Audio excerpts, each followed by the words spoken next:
ഈശോയിൽ സ്നേഹമുള്ളവരെ, നമ്മളെല്ലാവരും പരിശുദ്ധാത്മാവിന്റെ അഭിഷേകത്തിന് വേണ്ടി പ്രാർത്ഥിച്ചു. നിങ്ങൾ നല്ല അഭിഷേകമുള്ളവരാണ്. പക്ഷേ ഈ അഭിഷേകം അനുദിനം നമ്മളിങ്ങനെ വർദ്ധിപ്പിച്ചുകൊണ്ടിരിക്കണം. അല്ലെങ്കിൽ എന്നാ പറ്റും? അഭിഷേകം അനുദിനം വർദ്ധിപ്പിച്ചില്ലെങ്കിൽ എന്നാ പറ്റും?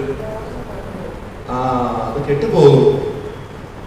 സ്നേഹമുള്ളവരെ, അപ്പോൾ ചിലരോടൊക്കെ ഇങ്ങനെ നമ്മൾ പ്രാർത്ഥിക്കണം എന്ന് പറയുമ്പോൾ, ധ്യാനം കൂടണമെന്ന് പറയുമ്പോൾ, പരിശുദ്ധാത്മാവോട് പ്രാർത്ഥിക്കണം എന്ന് പറയുമ്പോൾ അവരിങ്ങനെ നമ്മളെ കളിയാക്കിക്കൊണ്ട് പറയും, ഞങ്ങൾക്ക് ആവശ്യത്തിന് അഭിഷേകമൊക്കെ ഉണ്ട്, ഞങ്ങൾ പള്ളിയിൽ പോകുന്നവരാണ്, കുർബാന സ്വീകരിക്കുന്നവരും ഉപസാരിക്കുന്നവരുമാണ്, ഞങ്ങളെല്ലാവരും മാമോദീസ സ്വീകരിച്ചവരാണ്, കൂടുതൽ അഭിഷേകമൊന്നും വേണ്ട, കിട്ടിയ അഭിഷേകമൊക്കെ മതി എന്ന് പറയും. അല്ലേ? ഹല്ലേലൂയ. നിങ്ങളെല്ലാവരും മാമോദീസ സ്വീകരിച്ചവരല്ലേ? സ്വീകരിക്കാത്തവരിപ്പുണ്ടോ ഇതിനകത്ത്? ഇല്ല. നിങ്ങളുടെ ജീവിതം കൊണ്ട് മാമോദീസ സ്വീകരിക്കാത്ത ഒരാളെങ്കിലും മാമോദീസ സ്വീകരിക്കാൻ ഇടവരുത്തിയാൽ നിങ്ങൾക്ക് സ്വർഗത്തില് പോയിട്ട് വർദ്ധിക്കും. ഹല്ലേലൂയ. എന്നെങ്കിലും നിങ്ങൾ ആൾക്കാർ ചക്കരൊന്നും പോകണ്ട. പക്ഷേ യഥാർത്ഥത്തില് ജോൺ പോൾ രണ്ടാമന്മാർക്ക് പറഞ്ഞിട്ടുണ്ട്, the real gospel not Christians read is your life. അക്രൈസ്തവർ വായിക്കുന്ന യഥാർത്ഥ സുവിശേഷം എന്ന് പറയുന്നത് നിങ്ങളുടെ ജീവിതമാണ്. അതുകൊണ്ട് നമ്മളിങ്ങനെ പ്രാർത്ഥിക്കുമ്പോഴും അഭിഷേകത്തിനായി യാചിക്കുമ്പോഴും for whom I am praying, ആർക്ക് വേണ്ടിയാണ് ഞാൻ പ്രാർത്ഥിക്കുന്നത് എന്നൊരു ചോദ്യം നമ്മളെ ചോദ്യം ചെയ്യും. We must ask to our conscience. നമ്മൾ നമ്മുടെ മനസാക്ഷിയോട് ചോദിക്കണം, ആർക്ക് വേണ്ടിയാണ് ഞാൻ പ്രാർത്ഥിക്കുന്നത്? അപ്പോൾ അതിന്റെ ആൻസർ എനിക്ക് വേണ്ടിയാണ്, എൻ്റെ ഭർത്താവിനും എൻ്റെ ഭാര്യയ്ക്കും എൻ്റെ കുടുംബത്തിനും വേണ്ടിയാണ് എന്ന് ആണ് വരുന്നതെങ്കിൽ നമ്മൾ കുറെ കൂടെ വളരേണ്ടതായിട്ടുണ്ട്. പറയാം hallelujah, hallelujah. We shall pray for the salvation of the souls. നമ്മൾ ആത്മാക്കളുടെ രക്ഷയ്ക്ക് വേണ്ടിയിട്ട് വേണം പ്രാർത്ഥിക്കുവാനായിട്ട്. നമ്മൾ എല്ലാ ആത്മാക്കളുടെ രക്ഷയ്ക്ക് വേണ്ടി പ്രാർത്ഥിക്കുമ്പോൾ നമ്മളുടെ ആത്മാവും അതിന്റെ കൂട്ടത്തില് രക്ഷ പ്രാപിക്കും. അതുകൊണ്ട് സ്വാർത്ഥത വെടിയുവാനായിട്ട് ഈ പ്രഭാതത്തിൽ പരിശുദ്ധാത്മാവ് നമ്മളോട് ആവശ്യപ്പെടുകയാണ്. പലപ്പോഴും നമ്മില് രൂപപ്പെടാവുന്ന ഒരുതരം ആത്മീയ അഹന്ത, സ്പിരിച്വൽ പ്രൈഡ് നമ്മൾ ഭയക്കണം. അത് ഞാൻ എല്ലായിടത്തും പ്രത്യേകിച്ച് പ്രാർത്ഥന കൂട്ടായ്മയിൽ വളരുന്നവരോട് കൂടെ പറയുന്നതാണ്. ഞാൻ ഭയങ്കര ഭക്തനോ അരൂപിക്കാരനും ദർശനപരക്കാരനുമാണെന്നൊക്കെ ഉള്ളൊരു ചിന്ത ദൈവം ഗിഫ്റ്റ് തന്നിട്ടുണ്ടാവും. എന്നെക്കാളും ഗിഫ്റ്റഡ് ആയിട്ടുള്ള പലരും ഈ സമൂഹത്തിലുണ്ടാകാം. That's good. അത് ദൈവത്തിൽ നിന്ന് കിട്ടിയ ഗിഫ്റ്റ് മാത്രമാണ്. പക്ഷെ നമ്മൾ അതിൽ അംഗീകരിക്കാൻ പാടില്ല. അതുകൊണ്ട് my dear friends in Christ, നമ്മൾ എല്ലായ്പ്പോഴും എവിടെയും ഒരു ശുശ്രൂഷ മനോഭാവത്തിൽ, എളിമയുടെ മനോഭാവത്തിൽ, ദൈവം ദാനമായി നൽകിയത് ദാനമായി ഞാൻ നൽകുമെന്നുള്ള മനോഭാവത്തിൽ നമ്മുടെ പ്രാർത്ഥന ഈ ലോകത്തിന് മുഴുവനും വേണ്ടി സമർപ്പിക്കണം. ഈ ലോകത്ത് പ്രാർത്ഥിക്കുവാനായിട്ട് നമുക്ക് ഭാര്യ, ഭർത്താവും, മക്കളും, അപ്പനും അമ്മയൊക്കെ കണ്ടേക്കണം. എന്നാൽ ഒരു കുഞ്ഞു പോലും പ്രാർത്ഥിക്കാനില്ലാത്ത ഒത്തിരി ആത്മാക്കൾ ഈ ലോകത്തുണ്ട്. വലുതരം പറഞ്ഞേ ഹല്ലേലൂയ. പ്രാർത്ഥന വളരെയധികം ആവശ്യമുള്ള പല മേഖലകളുണ്ട്. ഉദാഹരണത്തിന് നമ്മുടെ സഭയിൽ അടുത്ത നാളുകളിൽ കുറെ പ്രശ്നങ്ങൾ നിലനിൽക്കുന്നത് കൊണ്ട് പ്രശ്നം എന്താണ്? അതല്ല പ്രശ്നം. യഥാർത്ഥത്തിൽ ആ പ്രശ്നത്തിന്റെ മറവിൽ സഭയിൽ നടപ്പിലാക്കപ്പെടേണ്ടതും ശ്രദ്ധ ലഭിക്കേണ്ടതുമായ മറ്റു പല മേഖലകളും നിരാകരിക്കപ്പെടുന്നു. ഹല്ലേലൂയ. അതുകൊണ്ട് എന്തോ ഒരു പ്രശ്നം, ഇവിടെ സംഭവം ഭയങ്കരമാണെന്നൊരു ധാരണ പിശാച് വരുത്തിയിട്ട് മെത്രാന്മാരുടെയും വൈദികരുടെയും അൽമാരുടെയും എല്ലാ ശ്രദ്ധ അതിലേക്ക് മാറ്റിയിട്ട് അതേസമയം വേറൊരു വശത്ത് ഒത്തിരിയേറെ ധാർമ്മിക അപജയം, സാമ്പത്തിക മൂലം ഡിപ്രഷൻ, അല്ലെങ്കിൽ വഴിതെറ്റിപ്പോകുന്ന യുവതലമുറകള്, മദ്യപാനം, മദ്യവ്യസനം, കഞ്ചാവ്, പുകവലി, അങ്ങനെയുള്ള മയക്കുമരുന്ന്, അങ്ങനെയുള്ള കാര്യങ്ങള്, അല്ലെങ്കിൽ വിശ്വാസ ത്യാഗങ്ങള്, ഇതെല്ലാം നടന്നുകൊണ്ടിരിക്കുകയാണ്. അതിനെപ്പറ്റിയൊന്നും ആരും കൺസേൺഡ് അല്ല. നമ്മുടെ സമുദായത്തെ പറ്റി ആരും കൺസേൺഡ് അല്ല. എല്ലാവരും ഒരു കാര്യം പറഞ്ഞ് അങ്ങോട്ടും ഇങ്ങോട്ടും തമ്മിലുണ്ടായിക്കൊണ്ടിരിക്കുക. ഇത് പിശാചിന്റെ കെണിയാണ്. അതുകൊണ്ട് പ്രിയപ്പെട്ട സഹോദരങ്ങളെ, നമ്മൾ നിരന്തരം പ്രാർത്ഥിക്കണം. ഇതുവരെ ശ്രദ്ധ ലഭിക്കാത്ത മേഖലകളിലേക്കും ശ്രദ്ധ ലഭിക്കാത്ത വ്യക്തികൾക്കും പ്രാർത്ഥിക്കാൻ ആരുമില്ലാത്ത വ്യക്തികൾക്കും വേണ്ടി ഞാൻ എൻ്റെ ജീവിതം സമർപ്പിക്കുന്നു. നിങ്ങൾ ദൈവം സഹായിച്ച് നിങ്ങൾക്ക് എല്ലാവർക്കും സ്വന്തമായിട്ടൊരു വീട് ദൈവം തന്നിട്ടുണ്ടാവും. തന്നിട്ടില്ലെങ്കിൽ ഇനി ഉടനെ നിങ്ങൾക്ക് വീട് കിട്ടും. വീടില്ലാത്ത ആരെങ്കിലും കൊണ്ടുവന്നിട്ടുണ്ടെങ്കിൽ നിങ്ങളെല്ലാവരും അത്യാവശ്യം കഞ്ഞുപിടിച്ച് പോകാനുള്ള വരുമാനം കിട്ടും, ഉള്ളവനാണ്. ഇല്ലെങ്കിൽ ഉടനെ ദൈവം നിങ്ങൾക്ക് അത് ലഭിക്കും. പക്ഷേ ഇന്നിവിടെ സമാധാനപൂർവ്വം വന്നിരിക്കാനുള്ള ഒരു സ്ഥിതി ദൈവം നിങ്ങൾക്ക് തന്നുവെങ്കിൽ ഇതിന്റെ 7 അയൽവക്കത്ത് പോലും സ്ഥിതി ഇല്ലാത്ത, ഞായറാഴ്ച പോലും പണിയാൻ പോയില്ലെങ്കിൽ അടുപ്പിൽ പുക കത്താത്ത അനവധി ഭവനങ്ങളുണ്ട്. അപ്പൊ അവരെയൊക്കെ വെച്ച് നമ്മൾ കമ്പയർ ചെയ്യണം. കമ്പയർ ചെയ്യുമ്പോൾ എന്താണ്, we are enough and more fortunate, നമ്മൾ ഒത്തിരി അധികം ഭാഗ്യമുള്ളവരാണ്. ഈ ഭാഗ്യം ദൈവം നമുക്ക് നൽകിയത് നോട്ട് ഫോർ അവർ പ്രഷർ, നമ്മുടെ സുഖത്തിന് വേണ്ടിയിട്ടല്ല, ബട്ട് ഇതുപയോഗിച്ച് നമ്മളാൽ കഴിയും വിധം മറ്റുള്ളവർക്കായി പ്രാർത്ഥനയിലും പ്രവൃത്തിയിലും നന്മ ചെയ്യുന്നതിന് വേണ്ടിയിട്ട് ആ ബോധം ഉൾക്കൊണ്ടുകൊണ്ട് വേണം നാം വചനം കേൾക്കുവാൻ, വചനം മനനം ചെയ്യുവാൻ, വചനത്തിൽ നിന്ന് പാഠം ഉൾക്കൊള്ളുവാൻ, അത് ജീവിതത്തിൽ പ്രാവർത്തികമാക്കുക. അപ്പോൾ പ്രിയമുള്ള സഹോദരങ്ങളെ, ഇതുപോലെ പല ആളുകളും നമ്മളോട് ചോദിക്കും, നിങ്ങൾ എന്തിനാ വെറുതെ ഇങ്ങനെ കായിട്ട് അലക്കാനും ഒച്ച വയ്ക്കാനും പള്ളി പോകുന്നത്, വീട്ടിൽ പ്രാർത്ഥിച്ചാൽ പോരെ, പരിശുദ്ധാത്മാവൊക്കെ വീട്ടിലിരുന്നാലും വരില്ലേ? തീർച്ചയായും ഈ പള്ളിയിൽ വരാത്തതും ഇതുപോലത്തെ പ്രാർത്ഥന കൂട്ടായ്മകളിൽ സംബന്ധിക്കാത്തതുമായ ആളുകൾ ഉണ്ടല്ലോ. നിങ്ങളുടെ അഭിപ്രായത്തിൽ അവരിൽ പരിശുദ്ധാത്മാവ് ഉണ്ടോ ഇല്ലയോ? എത്ര പറഞ്ഞേ? അവരിൽ പരിശുദ്ധാത്മാവ് ഉണ്ട്. അവരെവിടുന്ന പരിശുദ്ധാത്മാവിനെ എവിടുന്ന വാങ്ങിയത്? Very good. അവരും ഈ സാക്രമെന്റ്സ് ഓഫ് ഇനീസിയേഷൻ, പ്രവേശക കൂദാശകൾ സ്വീകരിച്ചപ്പോൾ പരിശുദ്ധാത്മാവ് വരുന്നുണ്ട്. Then why should we pray again and again? എന്തുകൊണ്ടാണ് വീണ്ടും വീണ്ടും നമ്മൾ പ്രാർത്ഥിക്കുന്നത്? ജ്വലിച്ചുകൊണ്ടിരിക്കണം. ജ്വലിച്ചുകൊണ്ടിരുന്നില്ലെങ്കിൽ അതിങ്ങനെ അതായത് കനല്, ഈ കനല് പതുക്കെ പതുക്കെ പതുക്കെ പതുക്കെ അത് കരിക്കട്ടയായി പോകും. അതിന് നിരന്തരം എയർ സർക്കുലേഷൻ കൊടുത്താൽ അത് എപ്പോഴും ജ്വലിച്ചു നിൽക്കും അല്ലേ എന്ന് പറയുന്നതാണ് കാണാൻ നമ്മളും നിരന്തരം. അപ്പോൾ ഈ ഇങ്ങനെയുള്ള ആളുകൾ പറയുമ്പോൾ നമ്മൾ അവർക്ക് പറഞ്ഞു കൊടുക്കണം. അപ്പൊ തന്നെ ചിലരിങ്ങനെ പറയും, ഓ ഇനിയിപ്പോ എന്നാ പ്രാർത്ഥിക്കണം, ഇത്രയും പ്രായമായി, ഇനി അതിൽ കാലമൊന്നുമില്ല, ഇനിയിപ്പോ വല്ല വീട്ടിലിരുന്ന വല്ല കൊച്ചുപിള്ളേരെ നോക്കി ഇങ്ങനെ ഇരുന്നോളാം, ഇനിയിപ്പോ എന്നാ പോവാൻ, കുഴപ്പമില്ല. അല്ലെങ്കിൽ ഓ ഇനിയിപ്പോ എന്നാ ഞാൻ യൂത്ത് അല്ലേ, ഇനി എത്രയോ വർഷങ്ങൾ ഇനി നീണ്ടു കിടക്കുന്നു, ഞാൻ ഈ പ്രായത്തിലൊക്കെ തടിച്ചു പൊളിക്കട്ടെ, കുറച്ചുകൂടെ പ്രായമായി കഴിയുമ്പോൾ ഭക്തിമാർഗം സ്വീകരിക്കാം, ഇങ്ങനെയൊക്കെ പറയുന്ന ആളുകൾ നമ്മുടെ കൂട്ടത്തിലുണ്ട്. അപ്പൊ അതുകൊണ്ട് ആ പരിശുദ്ധാത്മ അഭിഷേകത്തിന് പ്രായ വർണ്ണ ലിംഗ ഭേദമൊന്നും ദൈവം കൽപ്പിച്ചിട്ടില്ല. അതുകൊണ്ട് ജോയൽ പ്രവാചകന്റെ പുസ്തകം 2-ാം അധ്യായം 28-ാം തിരുവാക്യം, നിങ്ങൾക്ക് അറിയാവുന്ന വാക്യം വായിക്കാം, നമുക്ക് വായിക്കാം. ജോയൽ 2:28. അന്ന് ഇങ്ങനെ സംഭവിക്കും. എന്താണ്? എല്ലാവരുടെയും മേൽ എന്റെ ആത്മാവിനെ ഞാൻ വർഷിക്കും, നിങ്ങളുടെ പുത്രന്മാരും പുത്രിമാരും പ്രവചിക്കും, നിങ്ങളുടെ വൃദ്ധന്മാർ സ്വപ്നങ്ങൾ കാണും, യുവാക്കന്മാർക്ക് ദർശനമുണ്ടാകും. Hallelujah, hallelujah. യേശുവേ നന്ദി, യേശുവേ സ്തുതി, യേശുവേ ആരാധന. അതുകൊണ്ട് പുണ്യാളന്മാരും പുണ്യാളത്തികളുമായിട്ട് എപ്പോഴും ഇരിക്കുന്നവരുടെ മേൽ മാത്രമേ പരിശുദ്ധാത്മാവ് വരികയുള്ളൂ എന്നോ പരിശുദ്ധാത്മാവ് പ്രവർത്തിക്കുകയുള്ളൂ എന്നോ ഒന്നുമില്ല. ഏത് ജീവിതാവസ്ഥയിൽ ജീവിക്കുന്നവരാണെങ്കിലും മനസ്സുണ്ടെങ്കിൽ അവരിൽ പരിശുദ്ധാത്മ പ്രവർത്തനങ്ങൾ സജീവമായി കാണുവാൻ സാധിക്കും. അവരുടെ പ്രായമോ അവരുടെ അഭിരുചികളോ ഒന്നും അവിടെ വിഷയമുള്ള കാര്യമല്ല. വൃദ്ധനാണെങ്കിലും വൃദ്ധയാണെങ്കിലും യുവാവാണെങ്കിലും യുവതിയാണെങ്കിലും പുത്രനാണെങ്കിലും പുത്രിയാണെങ്കിലും കുഞ്ഞാണെങ്കിലും വലിയവനാണെങ്കിലും എല്ലാവരുടെ മേലും പരിശുദ്ധാത്മ വരങ്ങൾ, ദാനങ്ങൾ, പ്രവചനവരം, ദർശനവരം ഇതെല്ലാം സജീവമായ കർത്താവ് വർഷിക്കും. ആഗ്രഹത്തോടും കൂടെ നമ്മൾ പ്രാർത്ഥിച്ചാൽ മതി. പ്രിയമുള്ള സഹോദരങ്ങളെ, ഇത് പറയുമ്പോൾ നമ്മൾ മനസ്സിലാക്കേണ്ടത് കുറച്ച് ആധികാരികമായി മനസ്സിലാക്കാൻ വേണ്ടി we shall go to gospel according to John chapter 20, 20-ാം അധ്യായം, യോഹന്നാന്റെ സുവിശേഷം 20-ാം അധ്യായം എടുക്കുക. 20-ാം അധ്യായത്തിന്റെ 19-ാം തിരുവാക്യം, യോഹന്നാൻ 20:19. അത് പ്രകാരമാണ്: ആഴ്ചയുടെ ആദ്യ ദിനമായ അന്ന് വൈകിട്ട് ശിഷ്യന്മാർ യഹൂദരെ ഭയന്ന് കടകടച്ചിരിക്കെ ഈശോ വന്ന് അവരുടെ മധ്യയിൽ നിന്ന് അവരോട് പറഞ്ഞു, നിങ്ങൾക്ക് സമാധാനം. ഇപ്രകാരം പറഞ്ഞുകൊണ്ട് അവൻ തന്റെ കൈകളും പാർശ്വവും അവരെ കാണിച്ചു. കർത്താവിനെ കണ്ട് അവർ സന്തോഷിച്ചു. ഇങ്ങനെ ഒന്നുകൂടെ ഈശോ അവരോട് പറഞ്ഞു, നിങ്ങൾക്ക് സമാധാനം. പിതാവ് അയച്ചതുപോലെ ഞാൻ നിങ്ങളെ അയക്കുന്നു. ആൻഡ് 22-ാമത്തെ തിരുവാക്യം 20:22. ഇത് പറഞ്ഞിട്ട് അവരുടെ മേൽ വിശ്വസിച്ചുകൊണ്ട് അവരോട് അരുളി ചെയ്തു, നിങ്ങൾ പരിശുദ്ധാത്മാവിനെ സ്വീകരിക്കുവിൻ. ഹല്ലേലൂയ. നിങ്ങൾ പരിശുദ്ധാത്മാവിനെ സ്വീകരിക്കുമെന്ന് പറഞ്ഞിട്ട് ഈശോ അവരുടെ മേൽ ഊതി. മലങ്കര കത്തോലിക്കരുടെയും യാക്കോബായ ഓർത്തഡോക്സ് സഭകളിലെയും ഒക്കെ മാമോദീസായ്ക്ക് നിങ്ങൾ പോയിട്ടുണ്ടെങ്കിൽ, നിങ്ങൾ ആരെങ്കിലും യാക്കോബായ സഭയിൽ ജനിച്ചിട്ട് എത്തുന്നവരുണ്ടോ? ഇല്ല. അല്ലെ മലങ്കര കത്തോലിക്കരുടെ ഇടയിൽ കുഴപ്പമില്ല. അവരുടെ മാമോദീസായിട്ട് അവർ മാമോദീസയിൽ വെള്ളം നിറയ്ക്കും. എന്നിട്ട് പട്ടക്കാരൻ, അതായത് പുരോഹിതൻ, പ്രാർത്ഥനകളുടെ ഇടയിൽ ഇങ്ങനെ അതില് 3 തവണ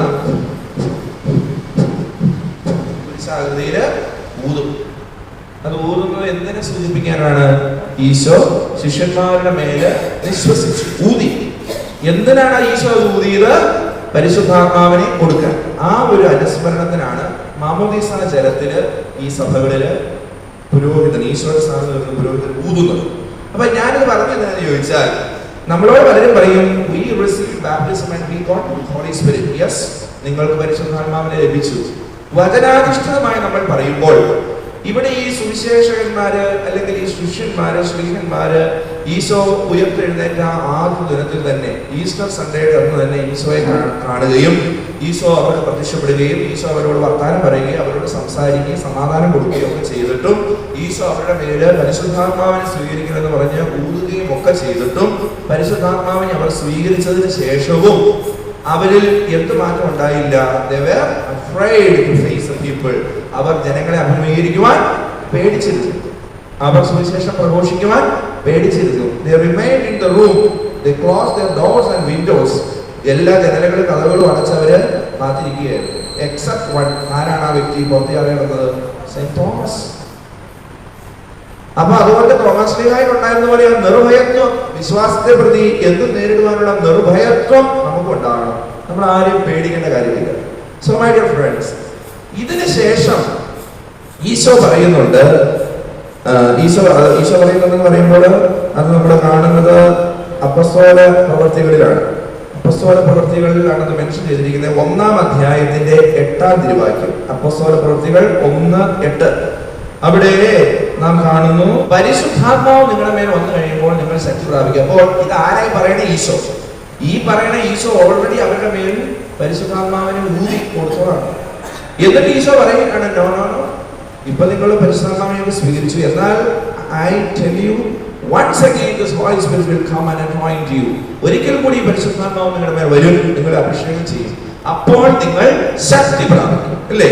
ആ കാര്യം ഈശോ തന്നെയാണ് അവിടെ പറഞ്ഞിരിക്കുന്നത്. അതുകൊണ്ട് ഇവിടെ ഒരു കാര്യം മനസ്സിലാക്കേണ്ടത്, നമ്മൾ കൂദാശകളിലൂടെ പരിശുദ്ധാത്മാവിനെ ഒരിക്കൽ സ്വീകരിച്ചെങ്കിലും വീണ്ടും അഭിഷേകമാരിയായ പെന്തക്കോസ്ത അനുഭവത്തിലെ പരിശുദ്ധാത്മാവിനെ നാം അനുദിനം ജീവിതത്തിൽ സ്വീകരിക്കുന്നില്ല എങ്കിൽ ശിഷ്യന്മാരെ പോലെ, ശ്ലീഹന്മാരെ പോലെ ഭയപ്പെട്ട് മുറിക്കുള്ളിൽ കഥകടച്ചിരിക്കാൻ മാത്രമേ നമുക്കാവുകയുള്ളൂ. Hallelujah, hallelujah.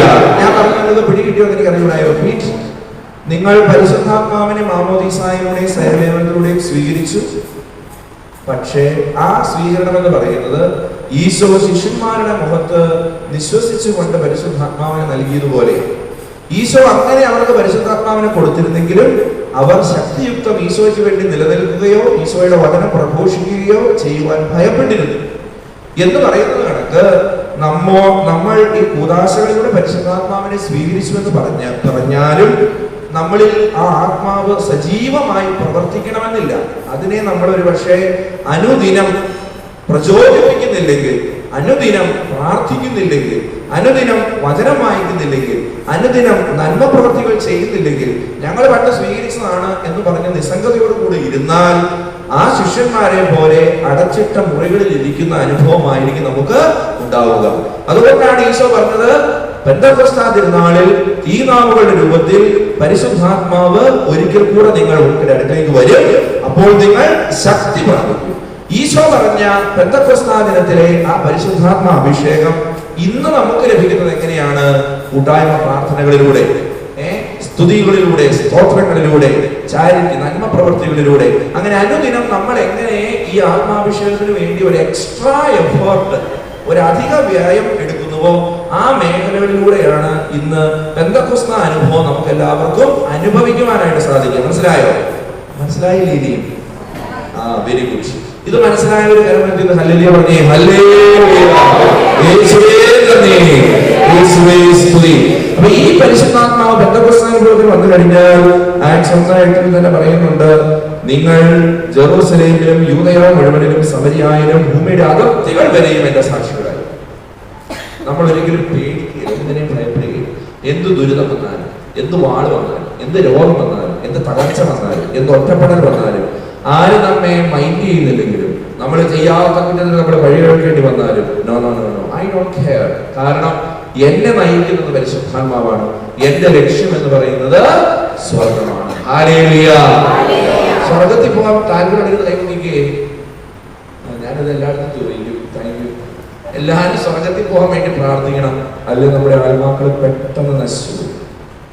സ്നേഹമുള്ള സഹോദരങ്ങളെ, We shall go to അപ്പോസ്തല പ്രവൃത്തികൾ 2:1. 2:1 എന്താണ് കാണുന്നത്? വിവിധ ഭാഷകളിൽ സംസാരിക്കാൻ തുടങ്ങി.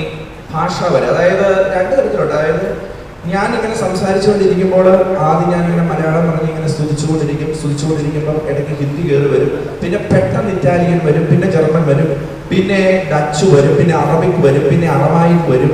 ഇങ്ങനെ ഇതെല്ലാം എനിക്ക് വരും എന്നല്ല ഞാൻ പറയണേ, അങ്ങനെയുള്ള ഒരാൾക്ക് മനസ്സിലാവുന്നുണ്ടോ? നിങ്ങളുടെ ആർക്കെങ്കിലും അങ്ങനെ ഉണ്ടോ? ആർക്കാ ഉള്ളേ? അത് ആരെങ്കിലോട് ചോദിച്ച് ഏതൊക്കെ ഭാഷയാണെന്ന് മനസ്സിലാക്കിയിട്ടുണ്ടോ?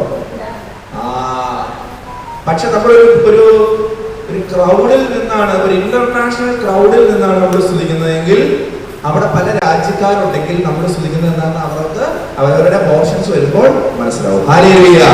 ഈ കോട്ടയുള്ള ഒരു ചേട്ടത്തി 3ാം ക്ലാസ് വിദ്യാഭ്യാസമുള്ള ചേട്ടത്തിയെ പറ്റി കേട്ടിട്ടില്ലേ? ഞാൻ കേട്ടിട്ടില്ലേ? 3ാം ക്ലാസ് വിദ്യാഭ്യാസമേ ഉള്ളൂ, എഴുതാനും വായിക്കാനൊക്കെ അറിയാവുള്ളൂ. ആ ചേട്ടത്തി ഒരു അക്രൈസ്തവയായിരുന്നു. അവർ കത്തോലിക്ക വിശ്വാസത്തിലേക്ക് വന്ന് അവർ പ്രേക്ഷകയായിട്ട് ശുശ്രൂഷ ചെയ്യുകയാണ്. അപ്പൊ ആ ചേട്ടത്തിയുടെ ഒരു പ്രത്യേകത എന്ന് പറഞ്ഞാൽ സ്തുതിക്കുമ്പോൾ മാത്രമല്ല, അവിടെ വിൻസെന്റ് അച്ഛന്മാരാണ്. അപ്പം എവിടെയെല്ലാം ഏതെല്ലാം സ്ഥലങ്ങളിലും സംസ്ഥാനങ്ങളിലും രാജ്യങ്ങളിലും അന്യഭാഷകളിൽ ധ്യാനം നടക്കുന്നുണ്ടെങ്കിൽ ഈ ചേട്ടത്തി അവിടേക്ക് പോകും. അവിടെ ചെന്ന് കഴിഞ്ഞ് ആ ഭാഷയിലുള്ള ബൈബിള് കൊടുക്കും. അപ്പൊ ആ ചേട്ടത്തിക്ക് മലയാളം ജസ്റ്റ് എഴുതാനും വായിക്കാനും എന്നുള്ളതൊന്നും പറഞ്ഞുകൂടാ. പക്ഷേ ഇപ്പോൾ ഇറ്റാലിയൻ ക്രൗഡിനെ അഭിസംബോധന ചെയ്ത് ഇറ്റാലിയൻ ബൈബിള് കൈ കൊടുക്കുമ്പോൾ ചേട്ടത്തി മൂക്കുന്നത് ഇറ്റാലിയൻ വായിക്കും. എന്നിട്ട് ചേട്ടത്തി അതിനെ തുറക്കുമ്പോൾ ഇറ്റാലിയൻ ഭാഷയിൽ സംസാരിക്കാൻ വളരെ തള്ളുന്നതല്ല, നിങ്ങൾക്ക് അന്വേഷിക്കാൻ ഈ കോട്ടയിലുള്ള ഒരു ചേട്ടത്തിയാണ്. ഒരു അക്രൈസ്തവയായ സ്ത്രീ മാനസാന്തരപ്പെട്ട് കർത്താവിന്റെ വചനം കേട്ട് വചനം സ്പർശിച്ച് പരിശുദ്ധാത്മ കൃപ ലഭിച്ചത്. അങ്ങനെ ആഫ്രിക്കയിൽ പോയി കാട്ടുഭാഷയാണ് അവിടെയുള്ളവരുടെ. ലോകത്താർക്കും എഴുതാനും വായിക്കാനും പോലെ സ്ക്രിപ്റ്റ് പോലും ഇല്ലാത്ത, ലിപികളില്ലാത്ത ഭാഷ. അവിടെ ഈ ചേട്ടത്തി പോയി. ആ ചേട്ടത്തി അവരുടെ ഭാഷയിൽ, അന്യമായ ഭാഷയിൽ സംസാരിച്ചു. അനവധി ആളുകളെ ഈശോയിലേക്ക് കൂട്ടിക്കൊണ്ടുവന്നു. അങ്ങനെ ഒത്തിരിയേറെ വരങ്ങള്. ചിലർക്ക് രോഗശാന്തി വരവുണ്ട്. ചിലര് ഇപ്പൊ അച്ഛന്മാരോ സിസ്റ്റേഴ്സോ അല്ലെങ്കിൽ പോലും ചിലരുടെ ദേഹത്ത് കൈവച്ച് പ്രാർത്ഥിച്ചാൽ അവർക്ക് രോഗസൗഖ്യം ഉണ്ടാവും. ചിലപ്പോൾ അച്ഛൻ കുറേ നേരം നിന്ന് പ്രാർത്ഥിച്ചാലും രോഗസൗഖ്യം ഉണ്ടാവണം നിർബന്ധമില്ല. ഈ ചേച്ചിയൊന്നും തൊട്ടാലേ ചേട്ടനൊന്നും തൊട്ടാലേ ചിലപ്പോൾ ശാന്തി വരും. ദൈവത്തിന്റെ കൃപയാണ്. അപ്പൊ ഇതുപോലെ കൃപയ്ക്ക് മേൽ കൃപയായി പല അനുഗ്രഹങ്ങളും ശ്രീമന്മാരുടെ മേൽ, അപ്പസ്തോല ഗണത്തിന്മേൽ പീനാവുകളുടെ രൂപത്തിൽ പെന്തക്കോസ്താനത്തിൽ വന്നപ്പോൾ സംഭവിച്ചു. പത്രോസിന്റെ ആദ്യത്തെ പ്രസംഗം കേട്ട് 3000-ഓളം പേര് മാനസാന്തരപ്പെട്ടു. പ്രിയമുള്ള സഹോദരങ്ങളെ, ഇങ്ങനെ അഭിഷേകം നിറഞ്ഞു നിൽക്കുന്ന ആ സമൂഹത്തെ പറ്റി അപ്പസ്തോല പ്രവൃത്തികൾ 2-ാം അധ്യായത്തിൽ തന്നെ 47-ാമത്തെ തിരുവാതിര പരിശുദ്ധാത്മ നിറമുള്ള ഒരു സമൂഹത്തിന്റെ പ്രത്യേകതയാണ്. അത് വെറുതെ കൂടാശകളിൽ കൂടെ ലഭിച്ച പരിശുദ്ധാത്മ നിറവ് മാത്രമല്ല, പെന്തക്കോസ്ത് അനുഭവത്തിലൂടെ വരങ്ങളും ദാനങ്ങളും ഫലങ്ങളും നിറഞ്ഞ ഒരു സമൂഹം. ആ സമൂഹത്തിനുള്ള പ്രത്യേകതയാണ് എന്താണ്? അവർ ദൈവത്തെ സ്തുതിക്കുകയും എല്ലാ മനുഷ്യരുടെയും സംപ്രീതിയാക്കുകയും ചെയ്തു. ഇത് സഭയുടെ പ്രത്യേകതയാണ്, സഭാവിശ്വാസങ്ങളുടെ പ്രത്യേകതയാണ്. അതിന് ദൈവശാസ്ത്രപരമായി ഇങ്ങനെ പറയാം: ഒരു സത്യക്രിസ്ത്യാനി ഒരേ സമയം ദൈവത്തെ സ്തുതിക്കണം, അതുപോലെ തന്നെ എല്ലാ മനുഷ്യരുടെയും സംപ്രീതിക്ക് പാത്രമാണ്. എന്ന് പറഞ്ഞാൽ ഓർത്തഡോക്സി ആൻഡ് ഓർത്തോപ്രാക്സിസ് എന്ന് പറയും. ഓർത്തഡോക്സി എന്ന് പറഞ്ഞാൽ സത്യവിശ്വാസം, സ്തുതിപ്പ്, കറകൂടാത്ത, തെറ്റുകൂടാത്ത, ചൊവ്വാക്കപ്പെട്ട സ്തുതിപ്പ് ദൈവത്തിന് സമർപ്പിക്കണം. ഒപ്പം ഓർത്തോപ്രാക്സിസ്, പ്രാക്സിസ് എന്ന് പറയുന്നത് പ്രാക്ടീസ് എന്ന് പറയുന്നതിന്റെ വീടാണ്, ശരിയായ പ്രവൃത്തി. ഞാൻ മുഴുവൻ സമയം പള്ളിയിൽ വന്ന് എല്ലാ ദിവസവും ബലിയർപ്പിച്ച് ആഴ്ച കുമ്പസാരിച്ച് ദേവാലയത്തിൽ പോകുന്ന വ്യക്തിയാണെങ്കിലും എൻ്റെ പ്രവൃത്തി കൂടെ നല്ലതായിരിക്കണം. അതുകൊണ്ടാണ് വചനത്തിൽ പറയുക, അവർ ദൈവത്തെ സദാസമയം സ്തുതിക്കുകയും മറ്റുള്ളവർക്ക് സംപ്രീതികരമായി ജീവിക്കുകയും ചെയ്തു. നമ്മളിൽ പലപ്പോഴും ഇതിലേതെങ്കിലും ഒന്നില് പ്രശ്നം വരും. ഏതെങ്കിലും ഒന്നിൽ പ്രശ്നം വന്നാൽ നമ്മൾ പരിശുദ്ധാത്മ നിറവുള്ള ഒരു സമൂഹമാണ് പറയാൻ സാധിക്കുക. ഹല്ലേലൂയ, ഹല്ലേലൂയ, യേശുവേ നന്ദി, യേശുവേ സ്തുതി. അപ്പോൾ ഈ ഇതുമായി ബന്ധപ്പെട്ട് നമുക്കുണ്ടാകാവുന്ന ചില തെറ്റിദ്ധാരണകളും ചില പ്രശ്നങ്ങളും എന്നോട് പറയാം. 1 തിമോത്തി 5:8. Timothy 1 Timothy 5:8.